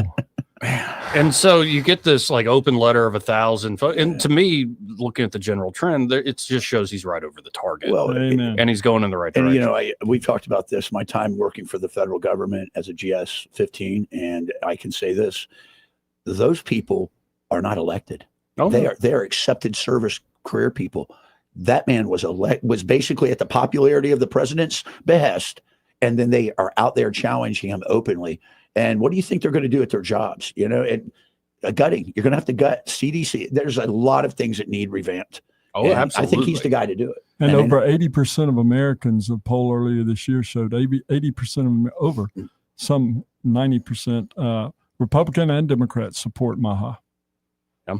So because this is common sense. That's right. Very common sense. It's common sense. Now, how do you feel as a doctor, especially when you see the politicians throwing around the title, but doctors say? Like, I don't know. To me, it's always like, especially somebody already has the credential, is in the profession.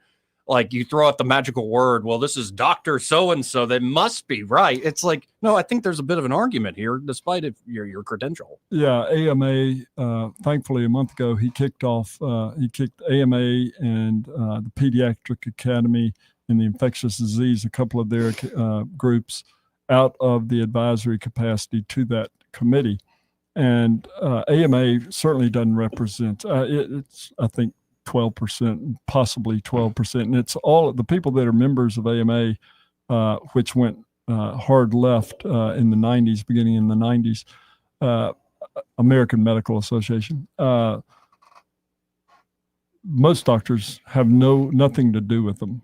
And they've lost a lot of credibility within our profession, I would say, and they've clearly shown why over the last 5 years.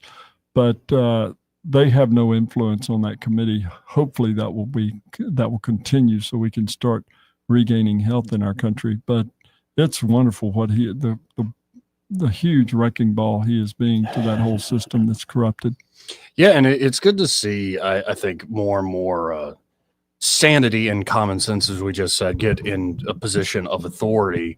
And I love what J.D. Vance put out there yesterday, saying every time I see the Democrats, bringing this up, I think of the transgender issue and like how they were wanting to do like mastectomies on teenage girls and hormone therapies and all sorts of very invasive, unproven things that can't be reversed on children. Well, I think it's proven. Yeah. Yeah. It's proven in the different direction. Yeah. Oh, there's been review after review after review. Yeah. And a lot of European countries have outright gotten rid of the procedure or just greatly restricted it. Absolutely. They sure have, because it's insane.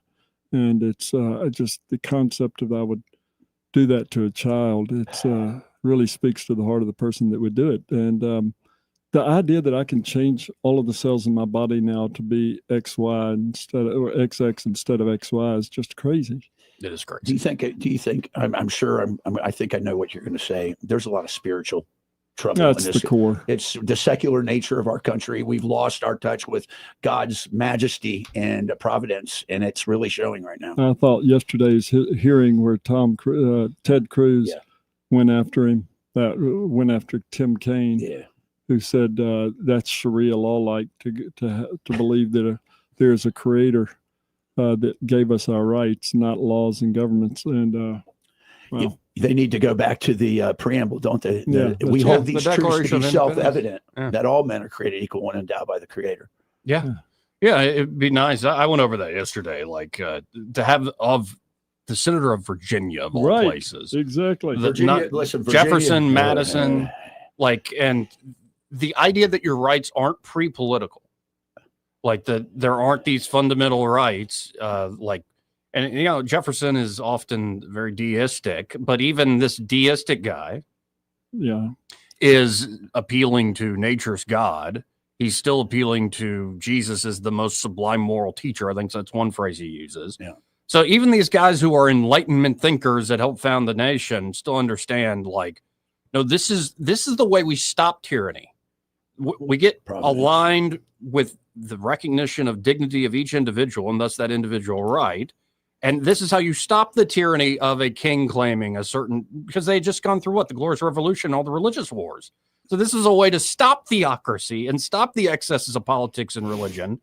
And Tim Kaine's sitting there saying, no, this is a justification for theocracy. Well, it's not surprising that he would say it, given that I majored in history and read a lot about and did a lot of classes in the Revolutionary time. And it is clear up until the 60s, it was appreciated that the vast majority of the founders of our country, out of 450 or so, I think there was 1.2% were Catholic, and there were a couple of Jews, but this was a Christian. Oh yeah, Protestant. absolutely, it was. I mean, fortunately, unfortunately, it was a Protestant group, and we haven't had an evangelical Protestant on the U.S. Supreme Court in I don't know how many decades, but it is the idea that we were not founded as a Christian country is it's laughable because the original documents prove otherwise. Absolutely. And you think about Teddy Roosevelt and the greatness that God saw fit to make this great land and his expansion of it. And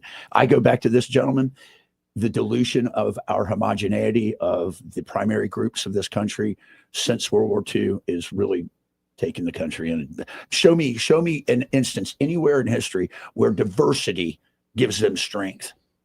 It would be a thin read. The only thing I can think of is a military setting where you are pulling from a larger talent pool. That's it. And the only reason it works too is because you have a common mission. Yeah. I think Hegseth hit a nail on the head when he said that we don't celebrate diversity in the military because we are a unit. We're all green. We're all green. Exactly. We're all blue, or we're all brown. Well, and there were a lot of liberals did studies on this. Robert Putnam, who did the whole bowling alone study, he did one on diversity, and he found that for the most part, all it does is increase the number of people staying home to watch TV and protest marches. It doesn't actually improve quality of life. It doesn't improve economic situations. He said the exceptions to this are when you have a diverse group of people who have a common goal. So churches are often diverse because everybody is one in Christ. Yeah, there aren't races in the Bible. Vodi Bachum's done sermons on this. He's wonderful. And he said that if you go into the Bible, there's if you want to divide it up between the saved and unsaved, other than that, we're one race. Yeah, and so you look at this push. I think also it is how far in the rearview mirror is the Second World War, because that was almost like a revolutionary. It redefined our role in the world. Everybody had a fairly common experience when you come back, and I think how many people are still living who have living memory of that time. Like my grandfather does, but he was a little kid. He told me a story. He was real little kid and he was crying in the bathroom and like, are they going to send me to war? And he's like 5. And they're like, no, kid, you're all right. But like a lot of the folks who did the fighting, they're not around anymore. Not enough of them. You know, it's crazy too. And Dr. Tankersley, you probably couldn't opine to this. I had my own forms of PTSD when I'd come back. I'd been wounded multiple times and done this, but those guys and gals, the waves and all them, they were Spartans. It's come home a victor or come home on your shield. You don't go back for a year, come back a year, go back like I did. You're there for the duration. And those guys and gals came back. Think about this, to a world where Mama now is Rosie the Riveter. She has a job. The kids are getting older. and some of them had a hard time fitting back in. And we didn't understand PTSD. We called it shell shock, right? There was just shell shock. Doctor, that there had to be just incredible mental health crisis with some of those cats, and they're the greatest generation of Americans. Yeah, I think ever. there are a couple of reasons for it. Number one of the biggest predictors of somebody developing PTSD is if they had a secure upbringing. And 15 years ago, after I got back from a deployment, I was at church on Wednesday night where we ate supper, and one of the guys was one of the 400 something POWs at the Hanoi Hilton. Oh, wow. And he told me that none of the guys now have PTSD. Why? Because they were all aviators, college graduates. They grew up in the stable environment, home environments, and they, for 6 to 8 years daily abuse, they got back, and then now they're, of course, they had struggles early, especially. But the fact is, because of that stable foundation of a home, they were able to compartmentalize that and said that sucked, but that ain't reality anymore. That's good. And that's a huge deal. And now we're putting people that grow up in war zones and inner cities and very little combat experience, and they just have a hard time a lot of times with that because they don't have that foundational place of peace that they know there is security. Yeah, and they don't have a home to return to, right. essentially. Well, some don't. Right. So there was a study done, and you may be familiar with this. I believe it was at Duke Medical School, and I believe Harvard was involved in this, looking at suicide amongst veterans. And one of the things that they came out, and Brian Battaglia, who you spoke to, Sergeant Major Battaglia, and Admiral Davis is aware of this study. They did a study, and they wanted to look at what was a common factor from the time you bring them in from basic training through the equation. And it was like 4,000 in their sample over several years of suicides. And the number one thing was if they put no preference religious on their dog tag. Yeah, with no spiritual backing, That's it's right. easy to go. And it was like definitively, it was statistically significant, like 94%, something like that. So, right. And I could go on for hours on this because it's so important. It is. And some I've dealt with in a lot of, patients over there and back. And just the idea that there is this a sense of, okay, I have a purpose and I have and there's a reason I'm here. I'm not like Tim Kaine says, where my creation comes out of me, or I can change my sex or whatever insanity they want us to go down.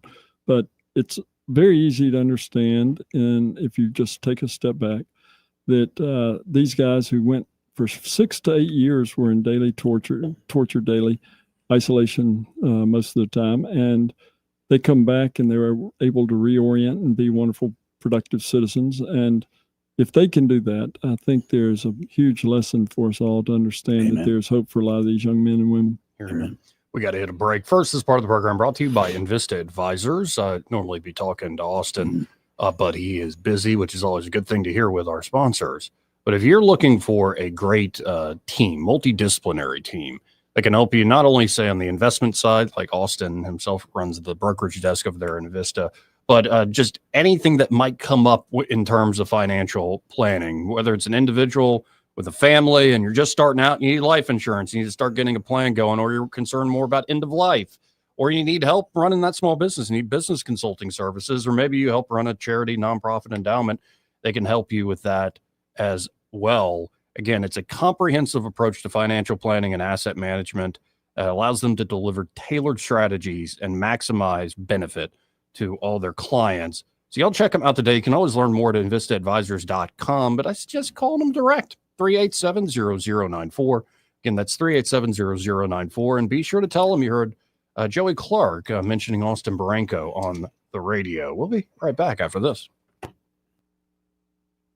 He may not know whether he's coming or going, but whether you're going to work or coming home, Greg Budell is there. Mornings, 6 till 9, and afternoons, 3 till 6. Only on News Talk. Want that ride that is fun, affordable, and street legal? Check out ETG Outdoors in Montgomery. They have huge discounts on electric golf carts with many brand new units under 10 grand. New and used inventory, financing available, and they service what they sell. ETG Outdoors even provides lithium battery conversions and free delivery with purchase. Whether it's for the neighborhood, the farm, farm, or just fun? ETG Outdoors, 7006 Vaughn Road, or online at etgoutdoors.com. Cruise smarter, drive electric. ETG Outdoors, your ride to freedom starts here.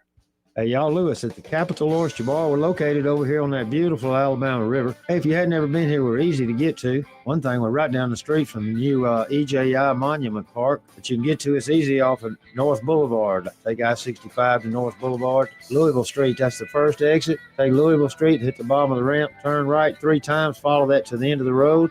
You come on down here to the river, you can rent you a pontoon boat and have a great day on the river. All you need is a driver's license, a credit card, and, I'd like to remind you, if you're not good on common sense, bring a friend with you. We make it work better that way. You can check everything out at CapitalOysterBar.com. Go to our Facebook page. You'll see a menu. Talk about all the good eating we got. We got fryer, a steamer, and a grill. We cook it like you like it. We also bring you live entertainment this Sunday afternoon, 4 o'clock. We're proud to bring you Monster Mike Welch and his band are in town. So like I say, you get down here Sunday afternoon, 4 o'clock showtime. We're going to have a great time. Come hungry, bring your friends with you, and we'll see y'all soon.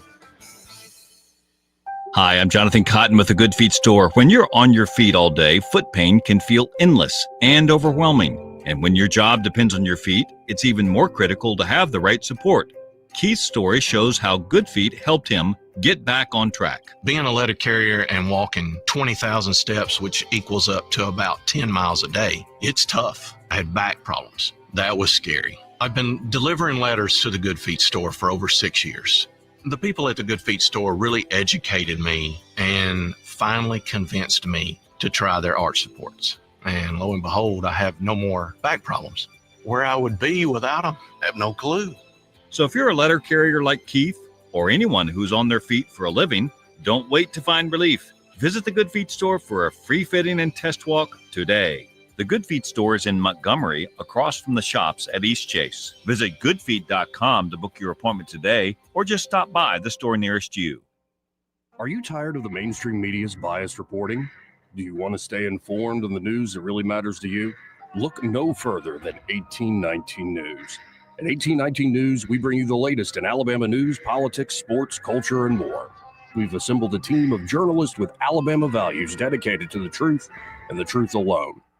Visit us at 1819news.com today. That's 1819news.com. Subscribe to our newsletter. Honest News, Alabama Values. Big news! Phillips Dunn Animal Hospital has a new name. But don't worry, everything you love is still the same. Now they're Pike Road Animal Hospital, still at 5148 Troy Highway. Still the same great team you've trusted for years. Same friendly faces, same expert care, just a new name, and still offering boarding, grooming, and doggy daycare. Pike Road Animal Hospital, formerly Phillips Dunn Animal Hospital. New name, same heart. Compassion you know, care that you trust. This hour of news and views is brought to you by our good friends at Alabama Home Mortgage. Alabama Home Mortgage, 567-4223. Visit them on the web at myalabamahomemortgage.com. NMLS number 1586368. An equal housing lender. Rich Thomas Weather, brought to you by Clark Heating, Air and Plumbing. Summer is ending, but the deals are hot at Clark Heating, Air and Plumbing. Just $29 service fee for all your AC and plumbing needs. Better call Clark today. Alabama certification number 09098. Rich Thomas Weather. Well, hi, everybody. We've got a hot and humid forecast, especially for today and tomorrow, with a high temperature both days in the middle 90s and a little higher on the humidity as well.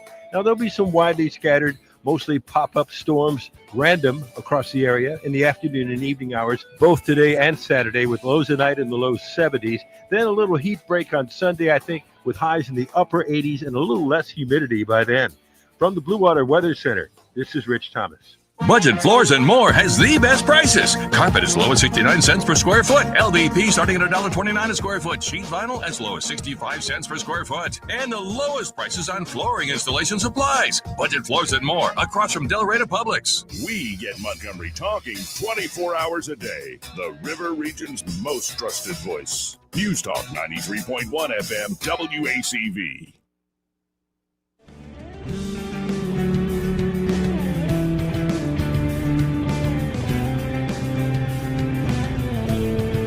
Clark. Welcome back. I'm your host, Joey Clark. Friday edition of the program here. Again, Jeff Dice will be joining us after the 2 o'clock hour. Look forward to having Jeff back on the program. In studio with me, we have Troy Carrico and Dr. Stuart Tankersley. And before I go to this awful thing that happened in Santa Barbara, would love to get your reaction to it, Doc. What do you make of the preview from Rand Paul that that we might be getting some breaking information on Fauci next week?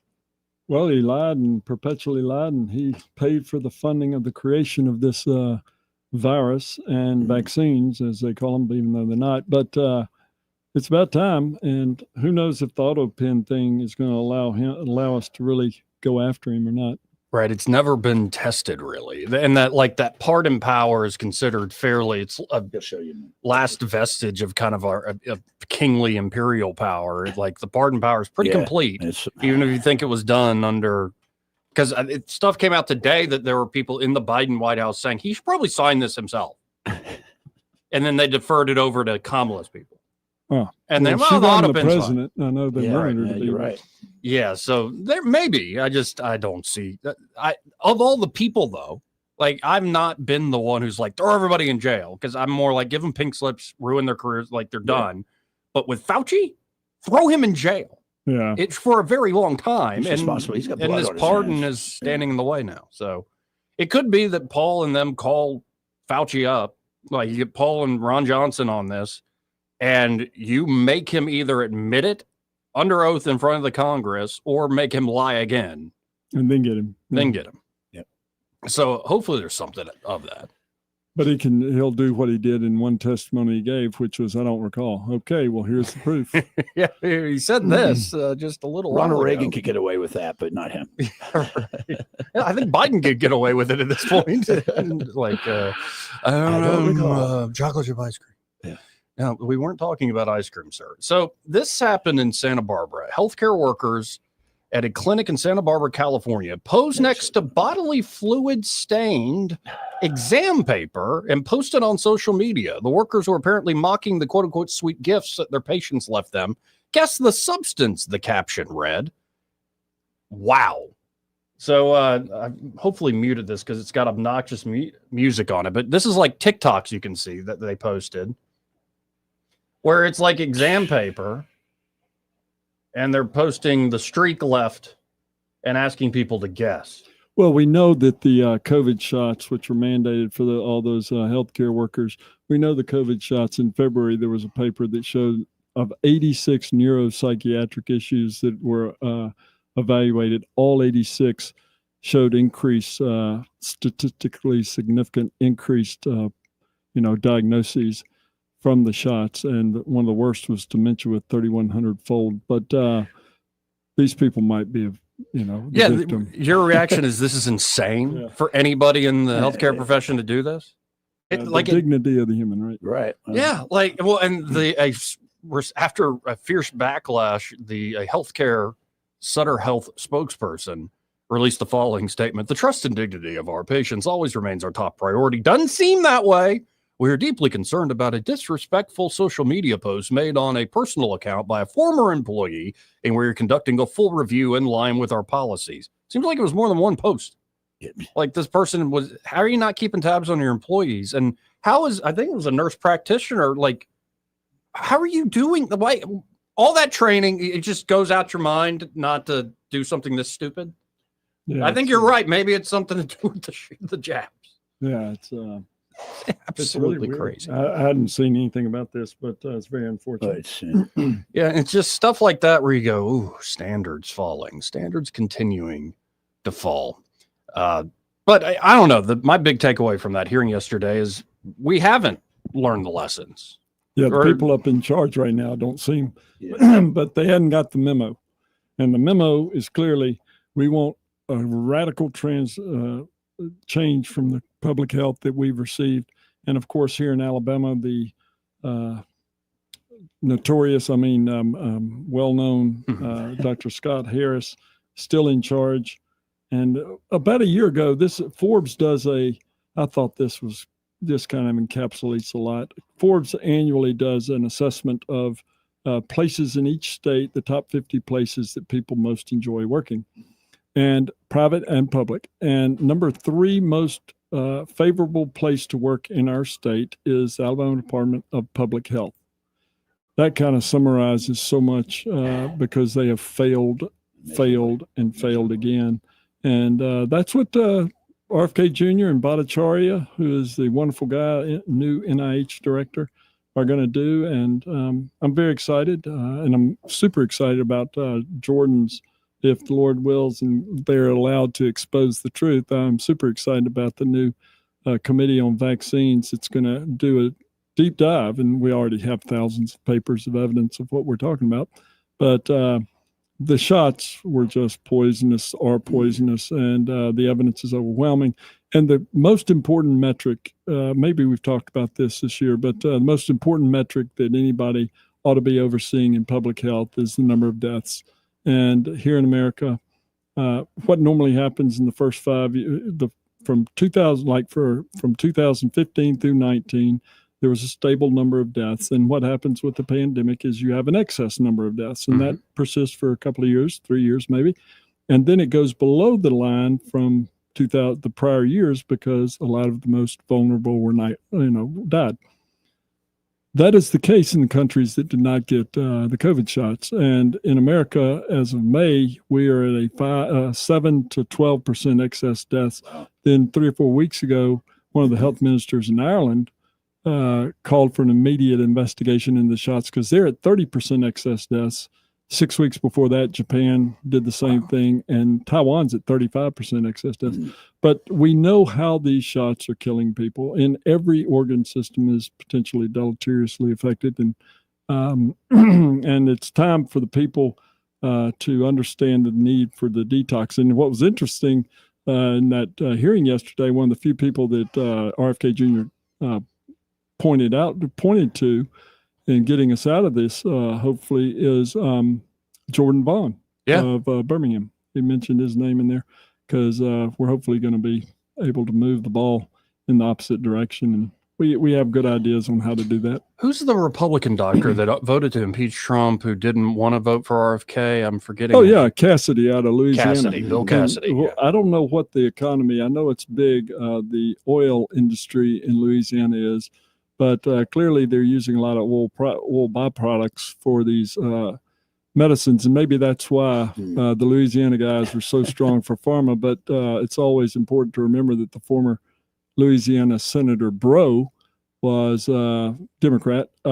He became, after he got out 20 years ago, he became the head of pharma. Wow. So there is a lot of negative, dirty politics in all this. Hey, we got a live chat. Wanted to ask a question of Dr. Tankersley. Dr. Tankersley, what does the future of access look like for healthcare in Montgomery? Does the future of healthcare look bright for the area, or should we be concerned? Well, I think it's across the country. I think that the intent of socialized medicine is to destroy the system so that they're in charge of everything. And remember when Obamacare was forced through by in very nefarious ways, I would say, by Obama in 2010, there were 30 million Americans, because we had to have it because there were 30 million Americans that didn't have health insurance. Effectively, now there are over 100 million, and we're not training near enough people. How can we ramp up the number of doctors we're training when the chronic disease is going through the roof? So hopefully people, through the efforts of what RFK Jr. is trying to do, is going to give people tools to use to start getting healthy again. And of course, removing one of the key things he points out every time is in America, we allow 10,000 chemicals in our foods, whereas Europe allows 400. It's just very toxic to the biome in our gut and other things. And so we need to sleep good, eat good, exercise, get outside. And pray, amen, always. And so what does it mean for actual care? Well, I think that once the doctors repent for their abuses of the last 4 years, 5 years, 6 years, 5.5 years, whatever, they'll be able to wake up to how I think to help people, because I feel so bad. First couple of years I was angry at these doctors, but now I feel bad for them because they were part of the greatest catastrophe in our country's history. Yeah, and then you look at, like, again, I'm not in the industry, but I look at that financial situation Jackson Hospital had here locally, and you start seeing also how much the rural folks are being fed into the system here. And it does make me wonder, how are we doing in terms of like just basic hospital capacity? Yeah, that's a good question. When I, for 4 years, I was an employee at Jackson, and the former CEO at the time told me that all of these surrounding counties that we give indigent care to, they are obligated to paying us, and they've never sent us one dime. Neither has Montgomery.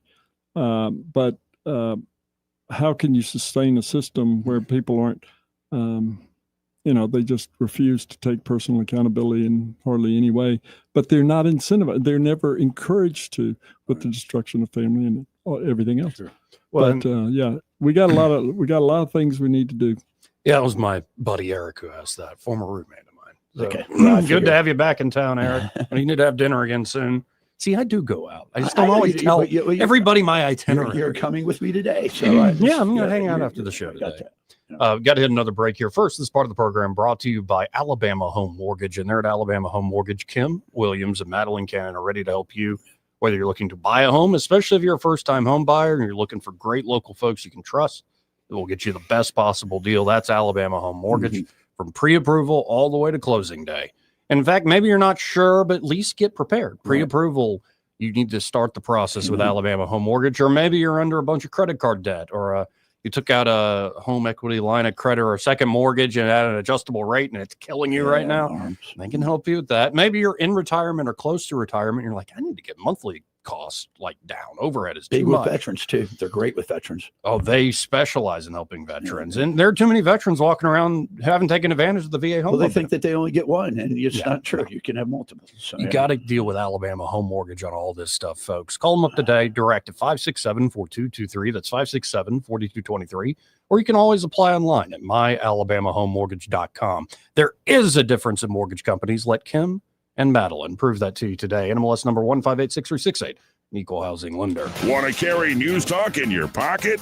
Download the News Talk 93.1 app from the App Store. Available on iPhone and Android. Never miss a moment. Download now.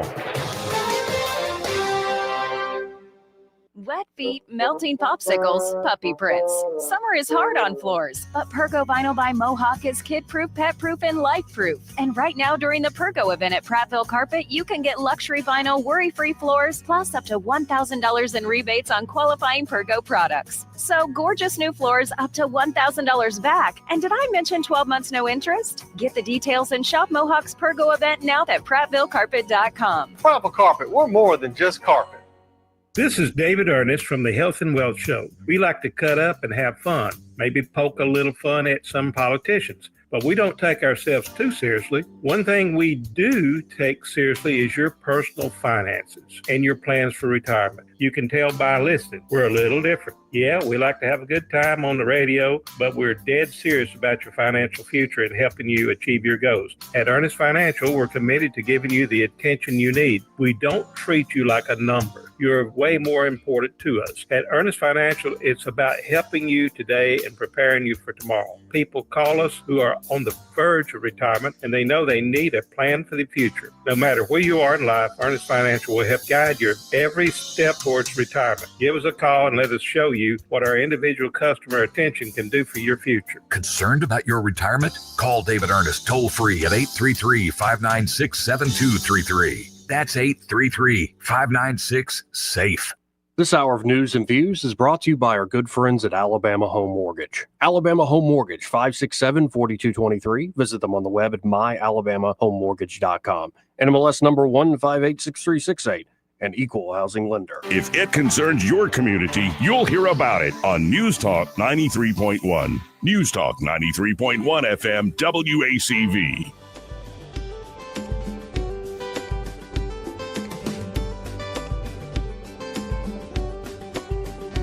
Let's go right to the phones. Talk to a great sponsor of ours, Michael Cohen from Cohen's Electronics and Appliances. Hey, Michael, how you doing today?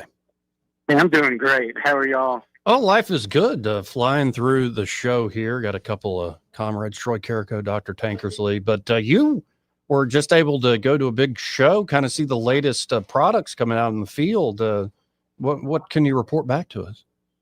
Well, so it was in Denver, where it's been for the last few years, and it will be for the next few years. But it's the Custom Entertainment Design Install Association, and we got to see a lot of new products. There's a lot of new video products coming out. They call them a video wall, so they make them all different sizes, custom sizes, way above 100 inches. And with these, you can actually have up to 9 different pictures on one screen.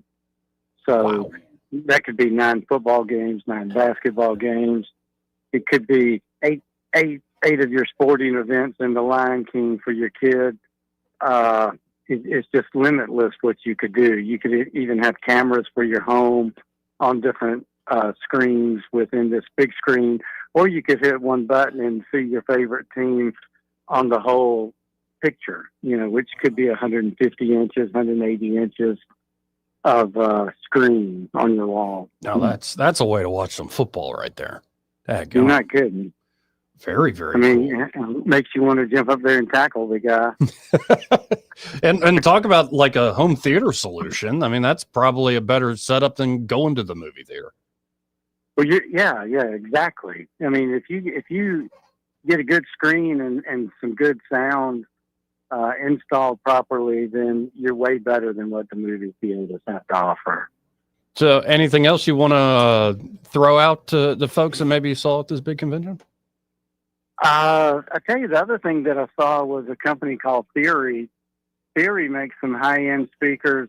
They make special amplifiers that have DSPs already integrated into them.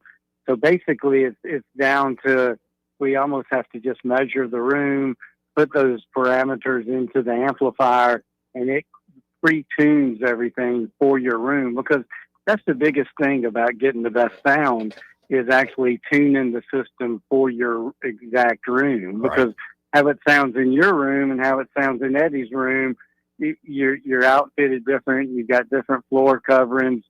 Everything makes the sound different. Yeah, so you can, I heard 2 6.5-inch speakers mounted in a deal to simulate the ceiling, and I heard it with 2 subwoofers, and it sounded like $1 million. And I was just blown away. But also know that it's good speakers, and it's an incredible amp with the DSP settings, which is what allows it to do that. That's so cool. And that is so true about, there aren't a lot of acoustical experts out there, especially setting up a home theater, and having the tech to do it for you is pretty cool. Folks, if you want to see some of this latest stuff, or if you're looking for just a replacement for the TV, or could be you want to peruse the appliance side of the store, maybe time for a new washer dryer unit or new add-ons to the kitchen, or it's grilling season, you want to get yourself a Traeger to smoke some meat up, they can get you and help you with all that there at Cohen's Electronics and Appliances. You can always check them out at thinkcohens.com, or just stop by 2515 Eastern Boulevard here in Montgomery, open 9 to 6 Monday through Friday, 9 to 4 on Saturdays, and find Michael and be like, hey, I heard you on that radio show with that Joey Clark guy.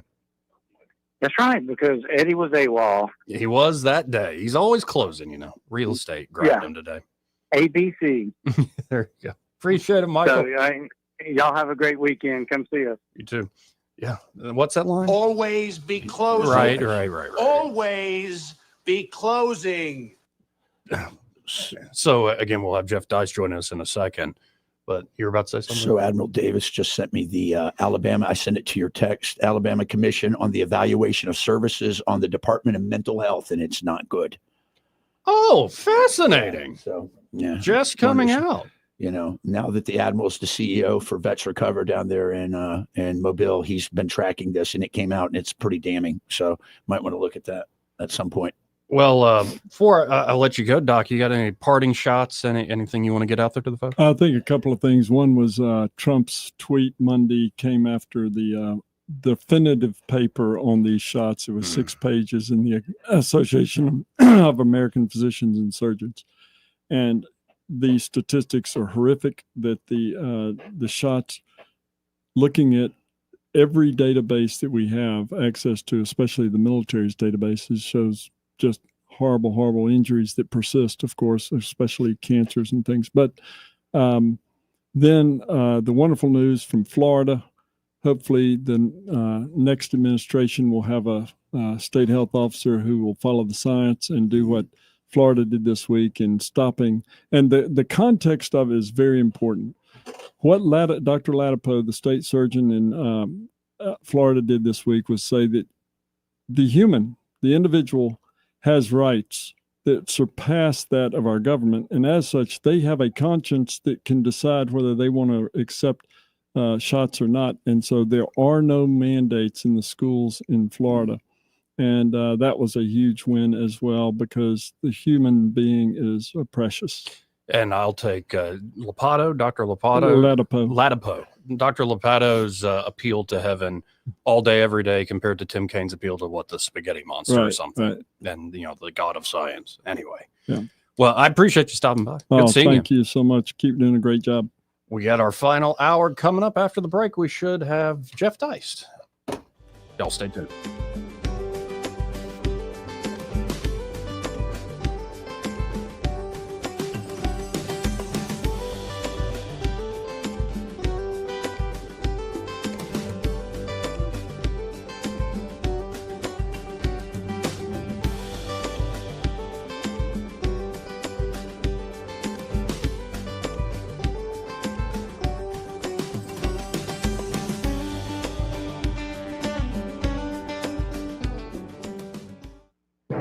Broadcasting from the Riverside Chevrolet Master Control Center, this is WACV Kusana, News Talk 93.1 FM. When it's Chevy, it's Riverside. With SRN News, I'm John Scott. Chinese President Xi Jinping and North Korean leader Kim Jong-un have pledged mutual support and enhanced cooperation during talks in Beijing. That meeting took place Thursday after a parade marking the end of World War II. North Korea's state media reporting that the leaders discussed increasing high-level visits and strategic cooperation. Two powerful aftershocks shook eastern Afghanistan in a span of 12 hours, raising fears of more deaths and destruction in a region where about 2,200 people have died in quakes in 4 days. 3,640 injuries have been reported. The quakes have destroyed more than 6,700 homes. On Wall Street, stocks remain lower, the Dow dropping 265 points. The Nasdaq is down 50. This is SRN News. This is a special alert to all Americans who own a vehicle with less than 200,000 miles with an auto warranty about to expire or with no warranty coverage at all. Due to a decline in the economy, CarShield is announcing a low-cost month-to-month vehicle protection plan that is now available to the public to save any driver out-of-pocket expenses on future auto repairs. Call now to find out how you can pay almost nothing for covered auto repairs. Yes, you heard that correctly. Pay almost nothing for covered auto repairs. An open phone line has been established for all drivers to call for a free quick quote. Call 800-330-8323 now. Drivers who are covered will not have to pay for covered repairs again. This protection plan is at an all-time low. Additionally, drivers who activate this vehicle protection today will also receive free roadside assistance, free towing, and car rental options at no additional cost. Call us for your free quick quote today. 800-330-8323. That's 800-330-8323. What do you have to lose? Call 800-330-8323. Again, 800-330-8323. Rich Thomas Weather, a service of Riverside Chevrolet Wetumpka. If it's Chevy, it's Riverside. Best price, best selection. Check them out on the web at riversideusa.net. Rich Thomas Weather. Well, hi, everybody. We've got a hot and humid forecast, especially for today and tomorrow, with a high temperature both days in the middle 90s and a little higher on the humidity as well. Now, there'll be some widely scattered, mostly pop-up storms, random across the area in the afternoon and evening hours, both today and Saturday, with lows tonight in the low 70s. Then a little heat break on Sunday, I think, with highs in the upper 80s and a little less humidity by then. From the Blue Water Weather Center, this is Rich Thomas. Ready to borrow smarter this season? Apply online in minutes at yourasecu.com. Call 334-270-9011 or visit your local branch today. ASD Credit Union. Your life, your cause, your ASD. Terms and conditions apply. Federally insured by NCUA. 1819 News. U.S. Congressman Dale Strong supported a bill in the U.S. House that seeks to lower energy costs for Americans. Strong voted for H.R. 4533 in a tight vote where the bill only passed by one. The bill is also called the Energy and Water Development and Related Agencies Appropriations Act of 2026. Strong says this bill will provide funding for the Department of Energy, Army Corps of Engineers, and other related agencies to reduce wasteful government spending in the energy sector and to provide overall safety. Strong says this is not about furthering fringe climate programs or wasteful Biden-era slush funds. I'll be back with more Alabama stories after this. Did you know that 70% of people experience a potentially traumatic event in their lifetime, and that 6 out of every 100 adults face PTSD every day? Help us bring hope to these survivors by signing up for your Alabama Distinctive PTSD Awareness License Plate today. The great thing is you can sign up no matter when your current plate renews, and the first year is complimentary. All you need is your VIN number on hand. Drive awareness, drive hope, and customize your plate today at atease.org. The BLM activist who is charged with setting a fire in the Homewood Walmart this past August had an accomplice to help him. Mercutio Southall was in court this week regarding the arson and drug possession charges. That's when his accomplice came to light. Lillian Colburn has now been identified by police as the person of interest in this case. Colburn has also posted videos on social media that advocate the use of violence over peaceful protests, telling others it's the only way to resist the government and urging them to wake up and smell the gunfire. A lawsuit has been filed by a Meridianville woman against the police and former police officer in the town of Killen. The plaintiff claims that she was sexually assaulted by Officer Jared Webster during a traffic stop in 2023. The woman is seeking a jury for the lawsuit as well as punitive and compensatory damages. I'm Andrea Tice. For more news affecting Alabamians, go to 1819news.com. And while you're there, subscribe to the daily newsletter. This hour of News and Views is brought to you by our good friends at Cole Plumbing, 279-8919. Cole Plumbing is number one in the number two business. You don't have to dig a hole. They have proprietary pipelining technology. Ask them about their tankless water heaters. Remember, when you have trouble with your bowl, call on Cole. Let's face it, what our customers say about our business is the most important advertising tool. Here at Adams Drugs, we love our customers. We're here with Al and Amy Steinecker, Adams Drugs customers. Amy, please tell us how easy it was to transfer your prescriptions to Adams Drugs in the big box store. It was one of the easiest things I've ever done. I went into the pharmacy on Bond Road and spoke with the pharmacist and told him we had not been happy where we'd been and would love to transfer our prescriptions. And he said, I'll be happy to call them. And that was that. And now when I call, I just say I need to have a prescription filled. And it's just that simple. Al, what has your customer service been like at Adams Drugs? It's amazing.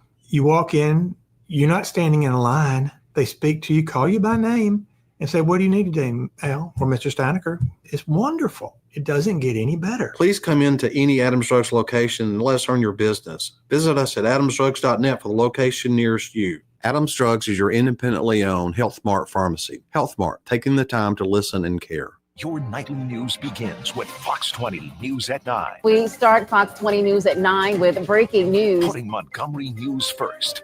Covering your news from all sides. Fox 20 News at 9 is Montgomery's original 9 p.m. news. Live reports from your community. Don't wait till 10. See what's making news tonight and what you can expect tomorrow. If it's happening in the capital city, it's happening on Fox 20 News at 9. Coverage you can count on. The views and opinions of the following program are solely those of the host and other contributors. These do not necessarily represent those of Liberty Acquisitions 825, Blue Water Broadcasting, its management, staff, or any advertisers.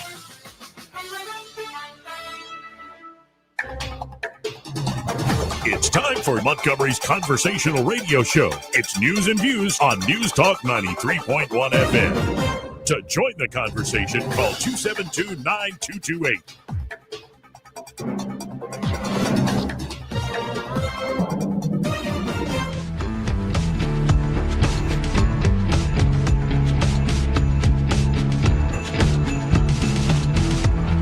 Welcome back.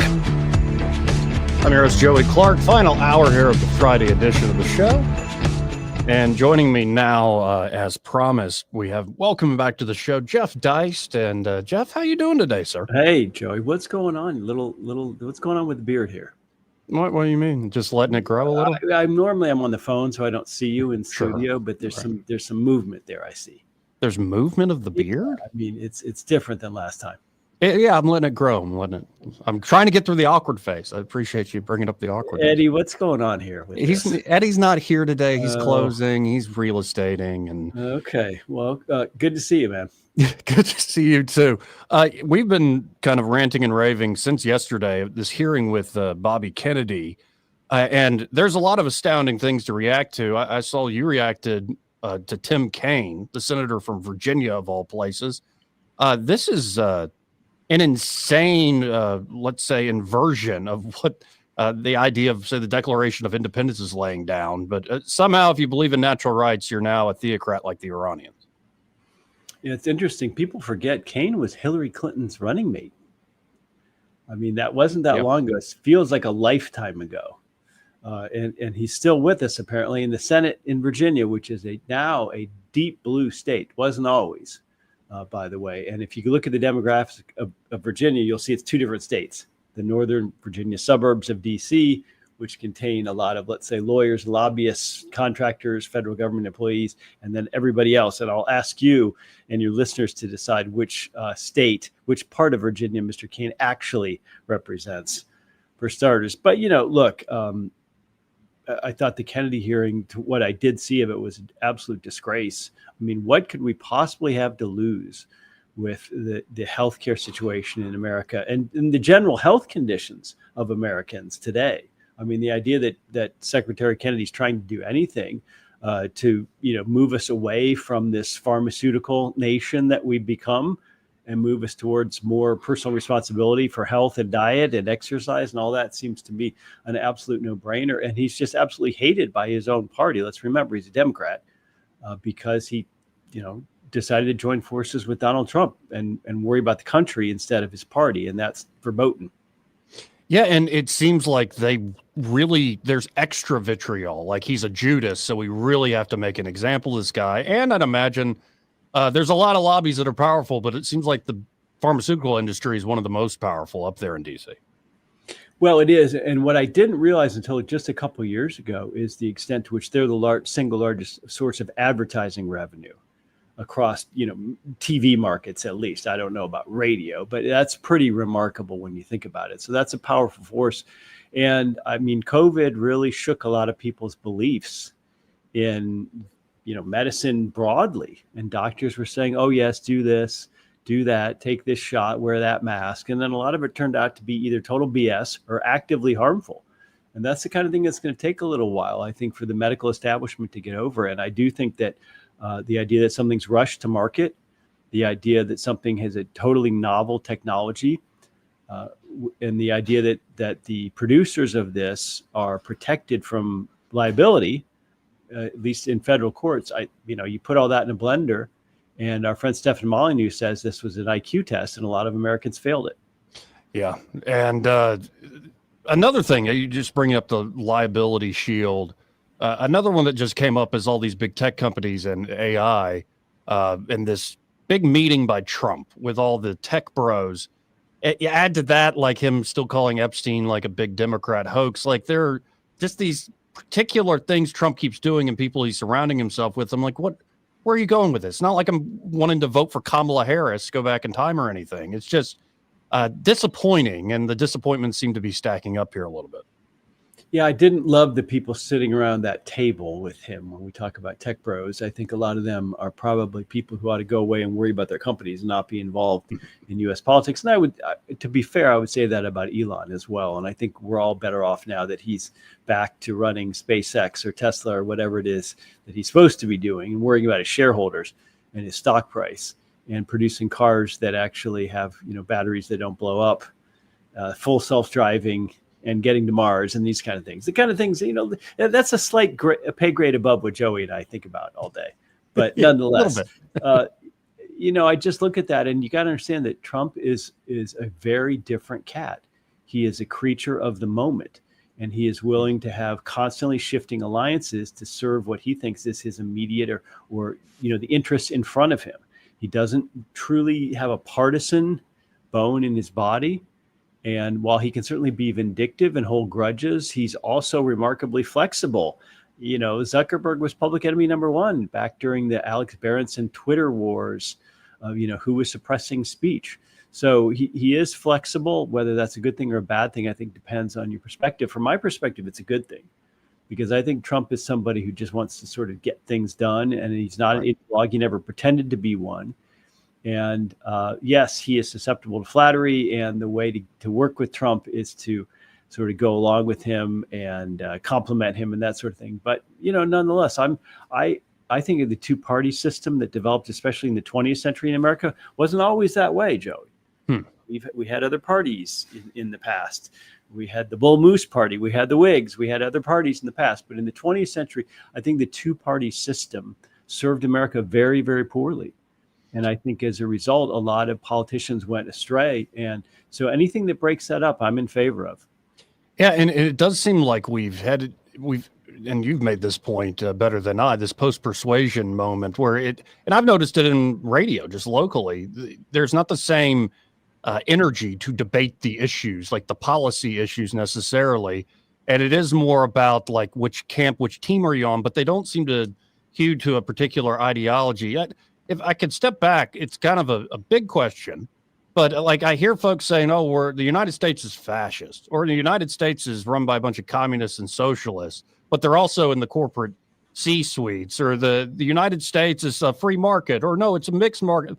The more I look at our system, it doesn't seem to fit neatly into any particular ideological box. How would you describe the American system of government at this point? As an oligarchy, but that's most governments throughout history, I would argue. There's always going to be an elite at the top. You don't always know who they are. They aren't always visible. And sometimes that elite has the best interests of the average guy or gal at heart. Sometimes they don't. I would argue that currently they don't. And, look, if human history is full of monarchs and kings and aristocrats, and now it's full of billionaire barons in tech. So there's nothing new under the sun in that sense. But I do think that Americans feel ripped off. I think they feel like I think they correctly perceive that the middle class is in trouble and hollowed out. I think that's true. And I think they correctly perceive that these aforementioned elites are not really worried about them or concerned about them, that they are, that they're not America first in the sense that they're themselves first. And, that's a big problem. Well, and because of that general feeling, I am rooting for Trump and team to succeed on some of the basics, because it's one thing to have a populist moment where the vast majority of the population doesn't trust the elite. But then you add to that, say, economic catastrophe, and maybe throw in a little more war, maybe war even visited on our own shores. That's when you get truly radical movements. And I think of, like, for instance, several months back, the praise for Luigi Mangione when he kills that CEO, healthcare CEO, and people, not even ironically, like they really liked it. I just sense if things go bad economically, if not worse, if foreign policy revisits us here at home, that's when you see the worst rise to the top and lead folks who are clamoring for some sort of direction. Yes, for security more than anything else. And that's economic security. We've seen that in fascist movements in the past, right? When economic insecurity comes in, a lot of average people who you think are just upstanding citizens all of a sudden support things that you can't imagine that they would actually support. So right now we have, I think, a lot of unease in this country. We have a very divided country. We have a lot of people on the periphery who are not doing well and who are freaking out. I mean, imagine what it would take for a white suburban kid to up and decide to bomb a Walmart. Was it in Hoover? Yeah. Hoover is not exactly the Bronx, right? I mean, and so this idea that a young person could be that, bent out of shape by the idea that Trump is president or something and join Antifa and try to blow up a Walmart. That sort of thing could become much more prevalent and mainstream is my fear, is we would radicalize more people. Yeah, and I every time I see that anarchist label those types, I'm like, well, you're not like Rothbard or J.R.R. Tolkien. Like, what are you weird, hairy armpit, shaved head woman? It does seem to me there is a general mental illness issue, especially as people get more isolated online. Like, it's showing up all sorts of places. Yeah, absolutely it is. And we have allowed ourselves to become cocooned now with whatever whatever flavor of politics or commentary you're into. You can find a very narrow Reddit or Substack or Twitter feed or whatever it might be to accommodate that. And so you don't much have to deal with people of opposing views. And I think that is maybe the single biggest change in my lifetime. I think of my childhood and what my father and grandfather thought of the left versus today. There was almost kind of like a Kennedy or a Truman left, when my dad was young. And when I was young, there was a sort of a Jimmy Carter left or a Walter Mondale left. And today, I don't think it's that way. I think that the left is now against us in a more profound and meaningful sense. And I say that as someone who considers himself on the right. Absolutely. To be fair and honest here. So as someone, so that's really changed. It's not a difference of opinion. It's a desire to see the other side vanquished. Now, this may be not the most important issue, but I always love your writing and your insights on the use of language, especially in politics. What do you make of this rebranding of the Department of Defense to the Department of War? My take is it's a little less Orwellian. Oh, I love it. That's what it used to be called. Right. Of course, right? The War Department. And some of your listeners will remember the name Dennis Kucinich, who was a member of Congress for a long time. He was actually kind of a boy wonder mayor of Cleveland, Ohio, back in the days when that was a pretty troubled place, racially and otherwise, with the Rust Belt coming in the 70s and 80s. And I believe Dennis Kucinich became mayor of what was a pretty major city in his 20s, like age 26 or something. And so he later became a member of Congress and was a dear and close friend, and is, I should say. He's not deceased. I'm not trying to, make this posthumous. Dennis Kucinich is very much alive and well and with us. And he came up with the idea that if Ron Paul became president, he should create the Department of Peace, right? An entire federal agency whose mission it is to go out there and deal with other countries, and basically like the State Department on steroids, but with a peaceful mission rather than a mission of intrigue and persuasion and self-interest. So look, I think a Department of War is just a kind of Mencken-esque, jingoistic, bellicose thing that I think it's just perfectly on brand for Trump. Yeah, and in some ways I have to smirk at it, and I do like some of the use of language out of the Trump administration. I've said this for years. There's an old George Carlin joke about Bill Clinton. One guy says to the other, that Bill Clinton's full of crap. The other guy says back, well, at least he's honest about it. And I think that fits Donald Trump to a T, and yet he's an honest BSer. So instead of saying we're assessing with our coalition partners how our kinetic actions might create collateral damage, Trump's saying, yeah, we're probably going to bomb crap and a lot of people are going to die. And so there is a weird honesty to even his brash language. Yes. And I think he is testing the outer boundaries of his support at this point. Yeah. A lot of people who voted for him who either didn't vote in the past or held their nose and voted Republican or even voted Democrat came over and voted for him. And they voted for him for two reasons, from what I can tell. Number one is to stop all these foreign wars, which cost a hell of a lot of money and a lot of blood and treasure, and a lot of people in VA hospitals with very severe injuries. That was number one. And number two was to focus on the U.S. domestic economy. People sense that something is rotten in housing, in the stock markets, in the job markets, in inflation, in the supermarket, and it's not getting better.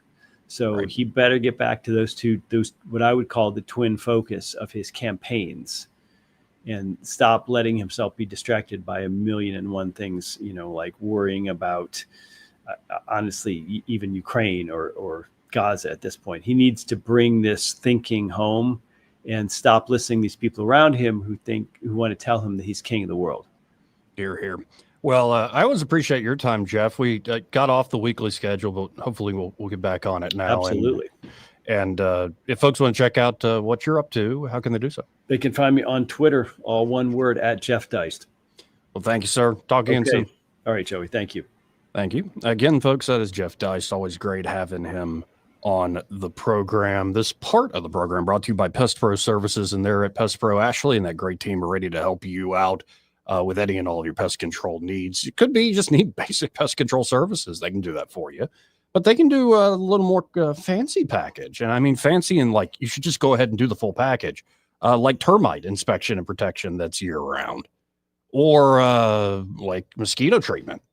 You're in peak mosquito season. You want to actually enjoy the backyard. Maybe watch a football game. Well, it's still, tolerable outside, but you don't want to be eaten up by those mosquitoes as you try to enjoy your property. They can treat that property for mosquitoes.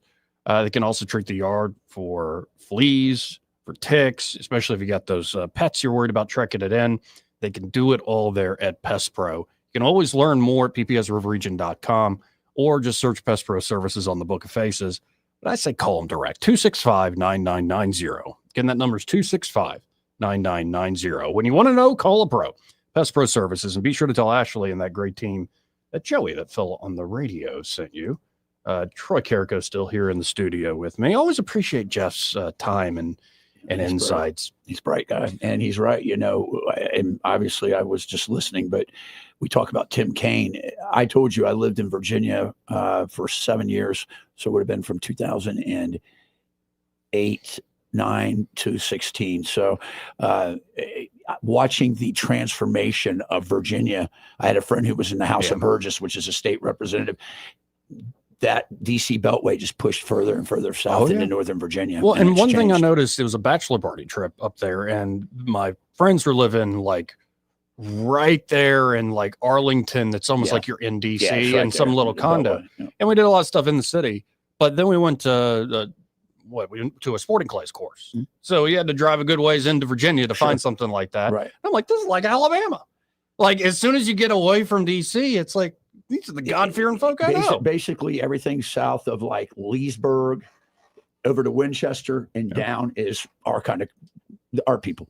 Yeah. Our people. So, and I don't know. I think, and I bring this up especially with somebody like Jeff, is because there's this high when Trump is elected. And it is, I think, a genuine, what the greatest comeback in American political history. Without a doubt. And he still does have a chance to be a world historic figure.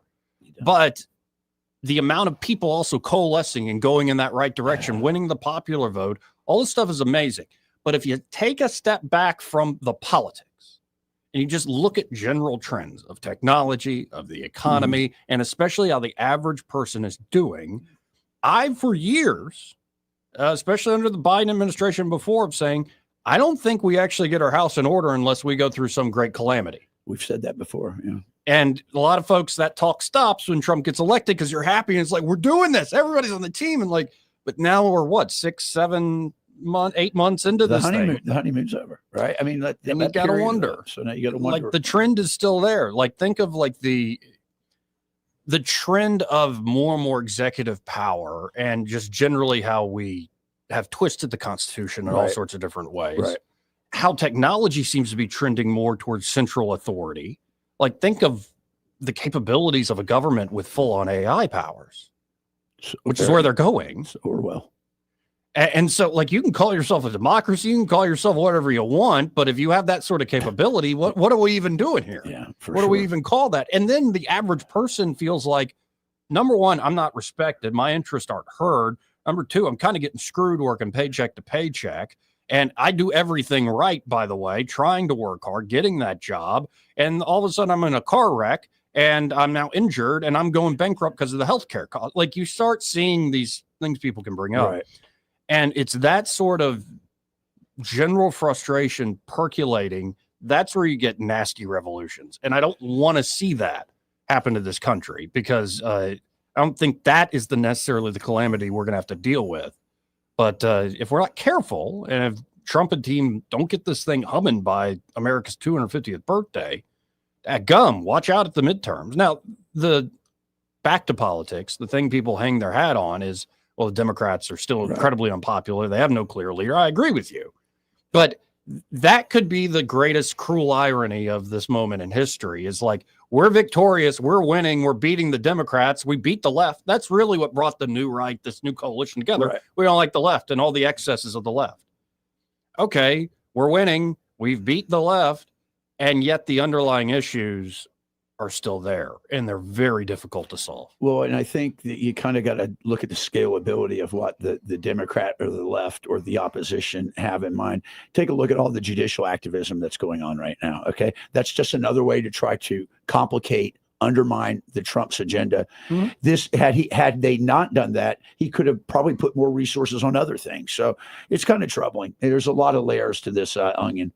Well, let's hit a break. We'll be right back, folks. He may not know whether he's coming or going, but whether you're going to work or coming home, Greg Budell is there. Mornings 6 till 9 and afternoons 3 till 6. Only on News Talk 93.1 FM WACV.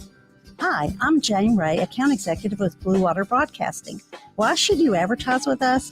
Radio is an active medium. It can create immediacy, driving shoppers to a specific store, brand, or to take a specific action.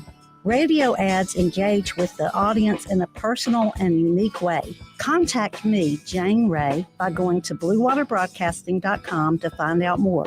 Blue Water Broadcasting, local folks helping local business.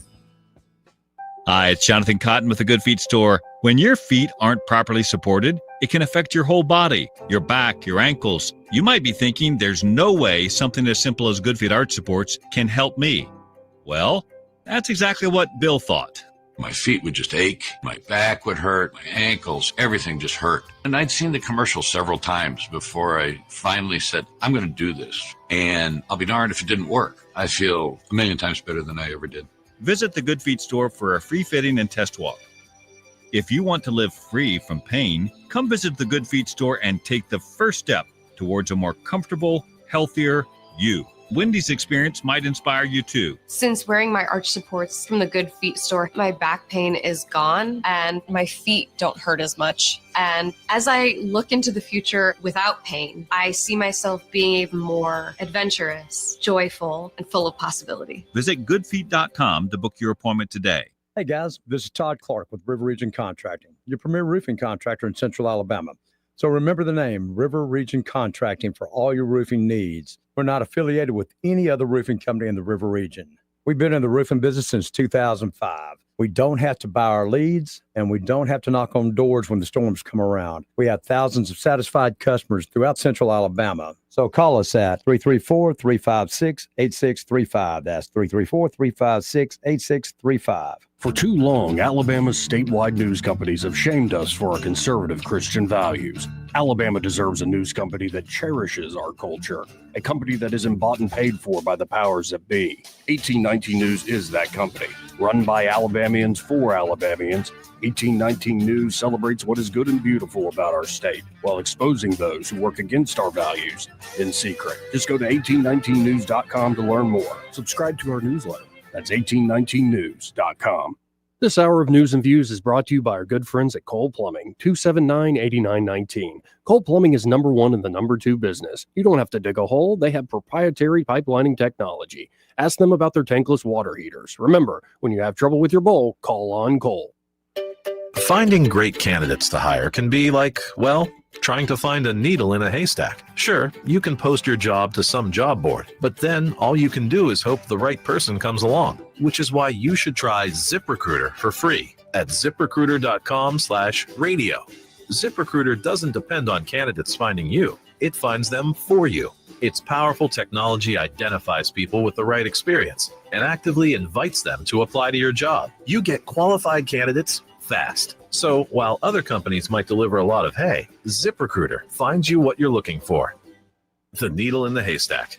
See why 4 out of 5 employers who post a job on ZipRecruiter get a quality candidate within the first day. ZipRecruiter, the smartest way to hire. And right now, you can try ZipRecruiter for free. That's right, free at ZipRecruiter.com/radio. That's ZipRecruiter.com/radio. ZipRecruiter.com/radio. The Rich Thomas Weather Network is brought to you by Earnest Financial. If you're tired of losing your money in the stock market, call David Earnest, 334-279-7431.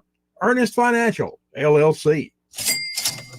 Rich Thomas Weather. Well, hi, everybody. We've had some hot and muggy days, and I don't think we're quite done yet. Tonight, isolated storms are possible well into the evening hours before fading out. Overnight low temperature in the low to mid-70s. A very hot Saturday will not feel like football weather with a high temperature in the middle 90s and more widely scattered random afternoon and evening storms here and there. Then kind of a heat break, I think, on Sunday with high temperatures in the upper 80s and a little less humidity by then. From the Blue Water Weather Center, this is Rich Thomas. At CB&S Bank, we've been meeting the needs of our customers since 1906. Need help setting up new business goals? Our line of commercial loans can help you achieve them. Go to cbsbank.com to find a location near you. All loans subject to credit approval, member FDIC, and equal housing lender. News and talk without the static. The River Region's most trusted voice. News Talk 93.1 FM WACV.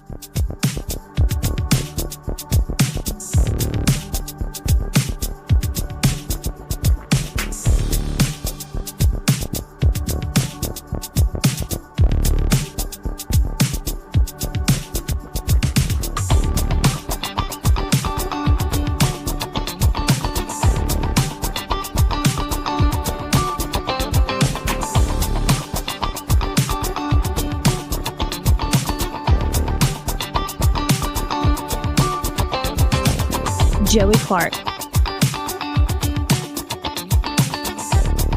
Welcome back. I'm your host, Joey Clark. Troy Carrico here in the studio with me.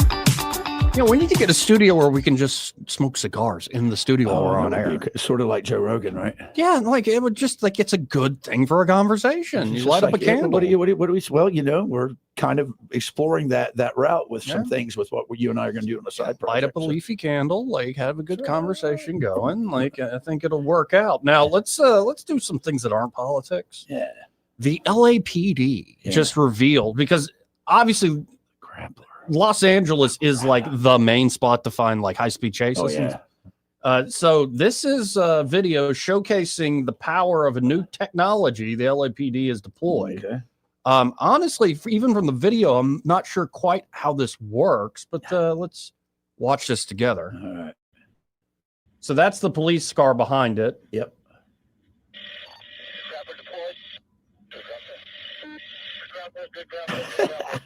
So what would you describe to folks out there just listening? Like, it appears to me that there's some pneumatic, there's like a discharge, an explosion, and it looks like some sort of penetrating device. It's got a grapple, so it's probably a kind of like an arrowhead. It looked like there was an explosion, and boom, it hit through the back of the bumper area, and then it just immediately started to deploy. Now I can't tell, is that on the tire or on the wheel housing? That's what I was see if we can having zoom trouble. in. I doubt we can zoom in since it's video, but let's look.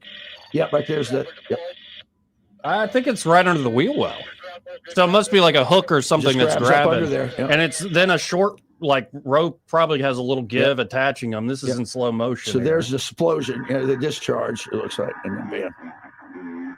That's pretty cool. That's pretty cool, yeah. And then it's underneath the wheel. Yep. So it must be almost lifting the car up to a degree. It must be. They're gonna pin him, and they got him taken care of. He's in the sand too. He doing? Nah, he's not going anywhere, man. No. Yeah, because he immediately slows down after that thing gets hooked on. So it must be like picking the car up a little bit. I would imagine so. And then of course the resistance at the back, it kind of moved him sideways. So very cool. Yeah, I'd never seen that before. I'd seen the spike strips and I'd never seen that before. Yeah, cool. So next time you try to run away from the police, they might grapple you. The new grappler. The grappler sounds like a superhero. You know, this show so far, we haven't been too rough on the ladies. Sometimes I can be that way, but y'all provide so much content, ladies. Is this a Muppet? Yeah. Okay. You got to help me. Am I being trolled? Is this real? Because the show is called The Real. The Real. Like not like a movie reel, like the realest thing ever. It's like real.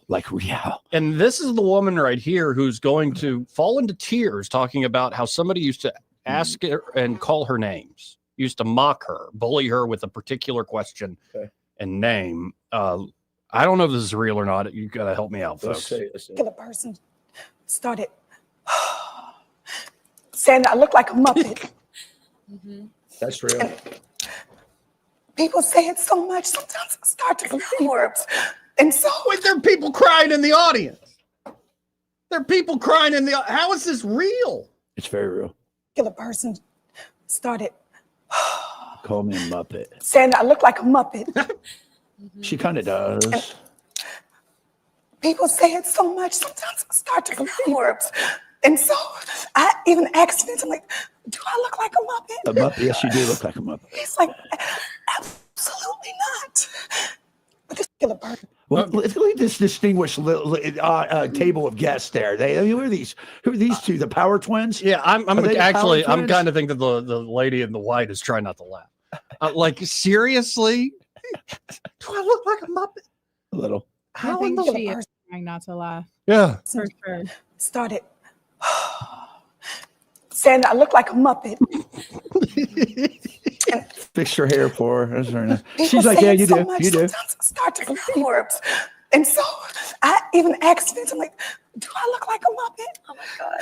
No, listen, He's that's like, funny. absolutely not. The girl in the white is trying not to laugh. Drink your coffee. Oh my God. Oh, There are worse things to be told you look like. Oh, You yeah. know, at least I didn't say you look like a gremlin or like Gremlin's bad, or like a bridge troll. Right. Ewoks. Mhm. Yeah. They're kind of Ewok. cute. Okay. Right. Or Garb- Chewbacca. like, yeah, you're a Wookiee. Yeah. Or Wookiee. There are look at this. far worse. Look at this gargoyle Yeah, over here right. protecting the church. Yeah, see? Right. Right. Pamela Dubuque joining us. How you doing, Pamela? By the way, hello. Hello. So I sometimes I see stuff like that, and I'm like, how is that a real thing? And then I remember it's the real. This has just been our world for a long, long, long time, and people have different concerns, and that's fine. That's just fine by me. How about this? Let's go to line one. You're on there. Who's this? Hey, this is Oz. How are you? Good. How are you doing, Oz? I am good. So the question that should have been asked is, which Muppet do I look like? Yeah. See, I was trying to picture the Muppets when she said that Fozzie. too. She kind of looks like Fozzie to me. There you go. Fozzie Bear? Fozzie Bear.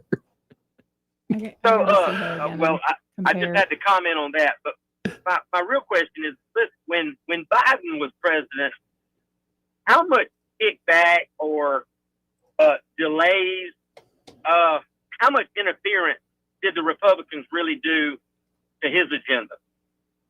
Not a whole lot, right? I'm trying to remember. I mean, they wanted to, but we really couldn't do a lot of disruption and stalling or anything.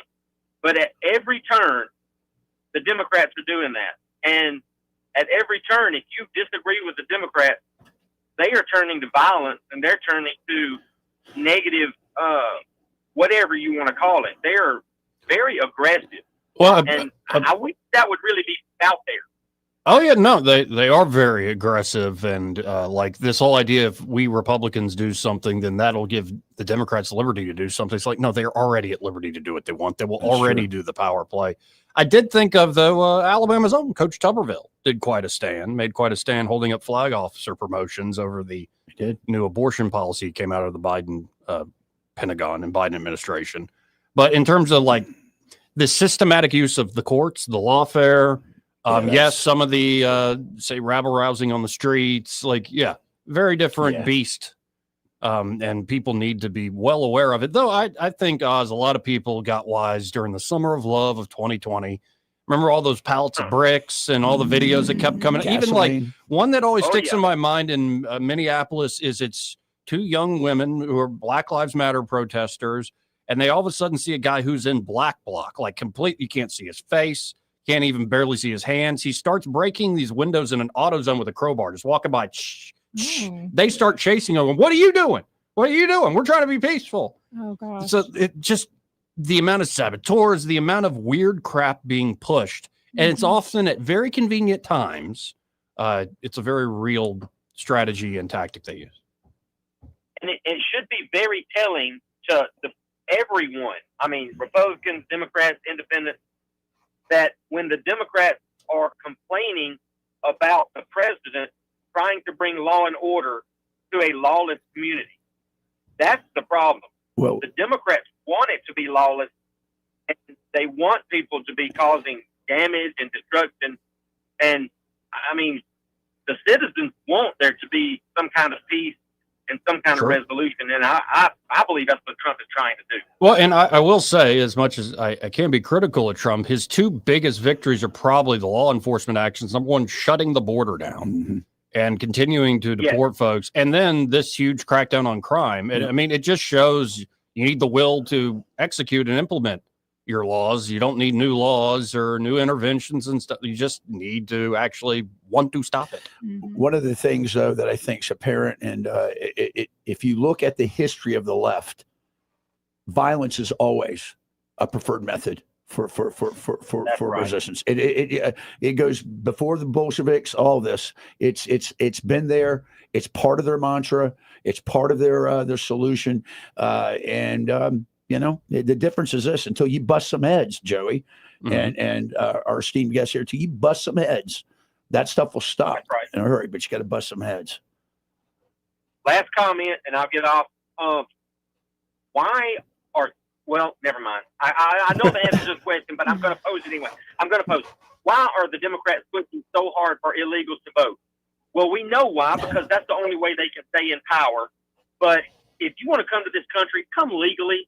Do it through the process. I know it's a flawed process, but do it anyway. If you're illegal, you're not a citizen, should not vote. People need to realize this. Yeah, but then becoming a legal citizen builds a sense of patriotism for the country, and they can't have that. You're exactly right. Exactly right. True. Oh, we shouldn't celebrate the flag. Come on, y'all. Yeah.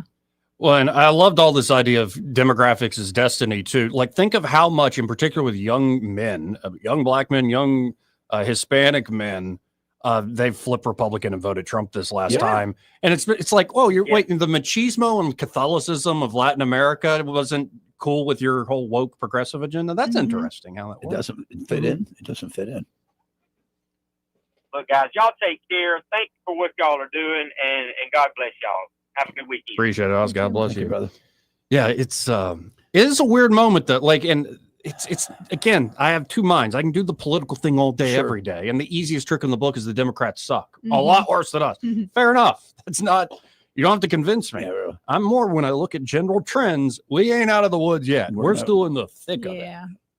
You know, there was I said that bubbly, feel good 3 to 4 or 5 months, and now it's getting into the trench warfare it's the ugly fight. And though Trump has ended many wars that never really started, which I like, good. Take credit for India and Pakistan. The Chaco War from 1897 between Bolivia and Paraguay. But I did that.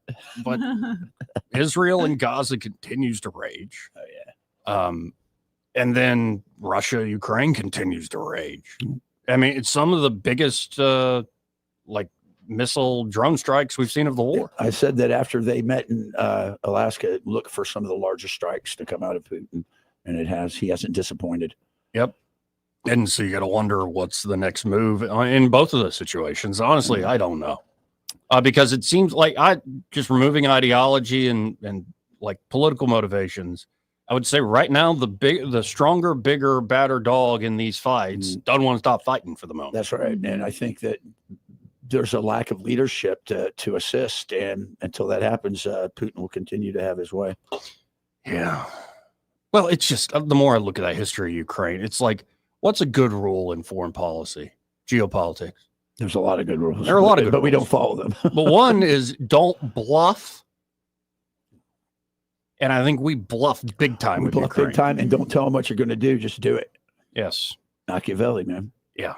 And honestly, it is interesting how the Israel-Gaza stuff is not in the front page headlines right now. Yet there is a lot There's still a lot going on. and there's resettlement. I wrote that op-ed a couple of weeks back about what the solution is, and they're moving forward full speed to repopulate that with Jewish settlers, that area. So that's what's inevitable, I think. And I think the long and short of it right now, as I look at that war, is Israel's winning the kinetic war, they're losing the hybrid war. Yeah. Well, we said off air what Trump the other day goes, AIPAC used to be the most powerful up. They're not anymore. And because there's been a change. There has been. And as much as Trump wants to do the loyalty test, if you're a true supporter, you'll back this particular policy I'm agreeing with, and many folks will follow him. whether it's on war or on the Epstein thing, there are plenty of people that are right-wing Republicans in Congress, right-wing commentators, people that voted for Trump in 24 saying, no, man, we disagree with you on this. There are a lot of folks, like I said, Steve Bannon went nuts seeing Bill Gates right next to Trump and Zuckerberg in those times. Mm-hmm. And so it's going to be an interesting, let's say, next, what, we have 4 months left in this year? Next, 8 to 10 months will be fascinating. Because you're going to have to, like, comes back to it's the economy, stupid. Absolutely. And it's in terms of winning the election. And it's leading up this next 4 to 6 months is coming right into the election cycle now for 2026. So. And then, like, God forbid, Trump's tariff regime.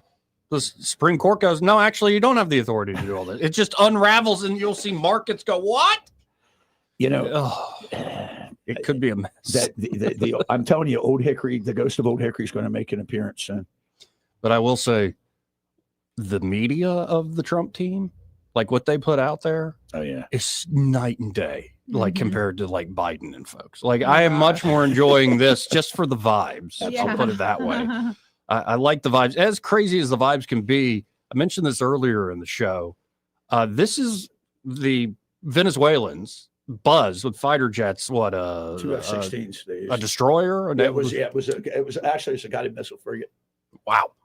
So here is the official response from the Department of Defense, soon to be called the Department of War.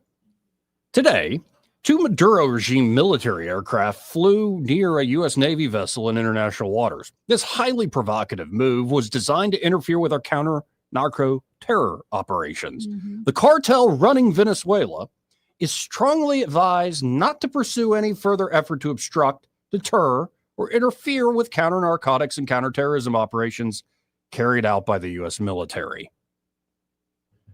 It's perfectly said. I think there's no ambiguity in that at all.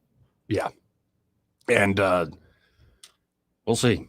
I mean, that's going to be an interesting development, and trying to grab a stranglehold on the Western Hemisphere in a big way, and bringing Venezuela down a peg is part of that doctrine for sure.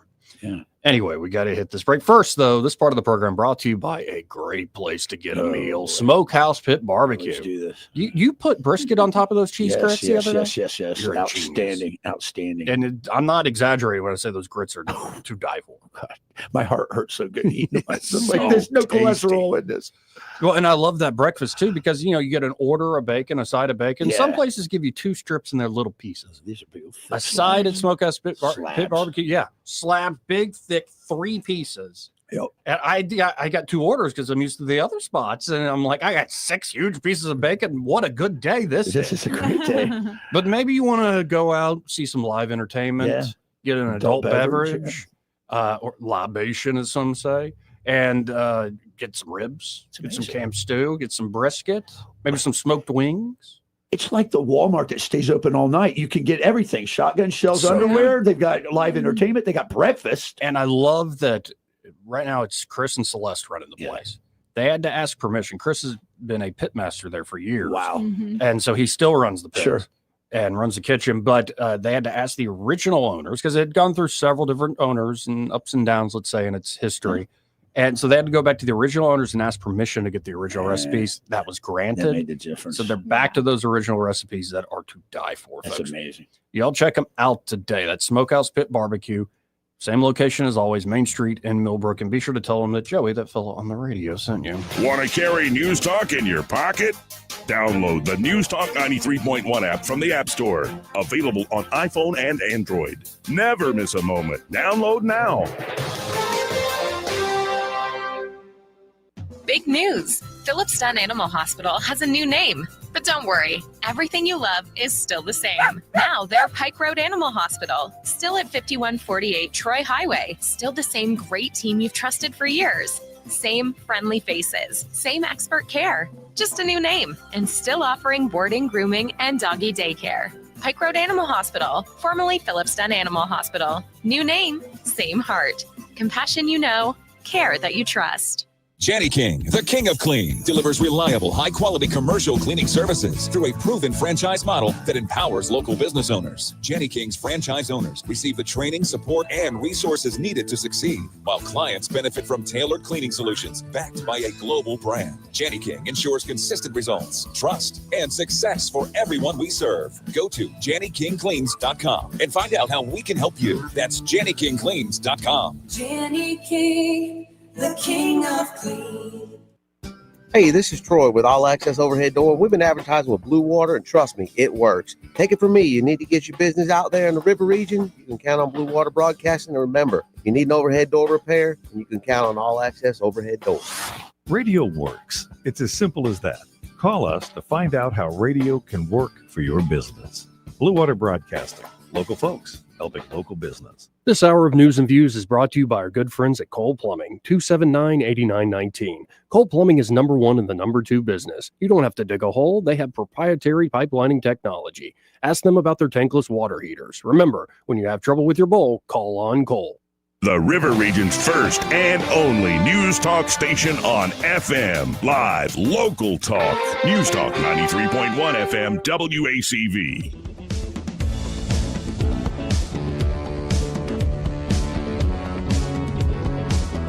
Go to the phones and talk to Ray Bowles from Prattville Carpet. Hey, Ray, how you doing today? Good. We're all watching this. It's Amazon. Okay. The car pulls up in the parking lot, just a regular car, and they jump out with the Amazon box. That was very strange. That is strange. I'm going to let Terry open that box. Unabomber. Make sure there's no oil stains on the outside. Careful with that. Does it smell like sulfur? Yeah. Is it smoking? Is it smoking? Yeah, I'm going to step out back. You know, I am on the library board. Yeah, right. That's right. Right, we can't let that go by the wayside. That's right. They just waited for a while to whack me.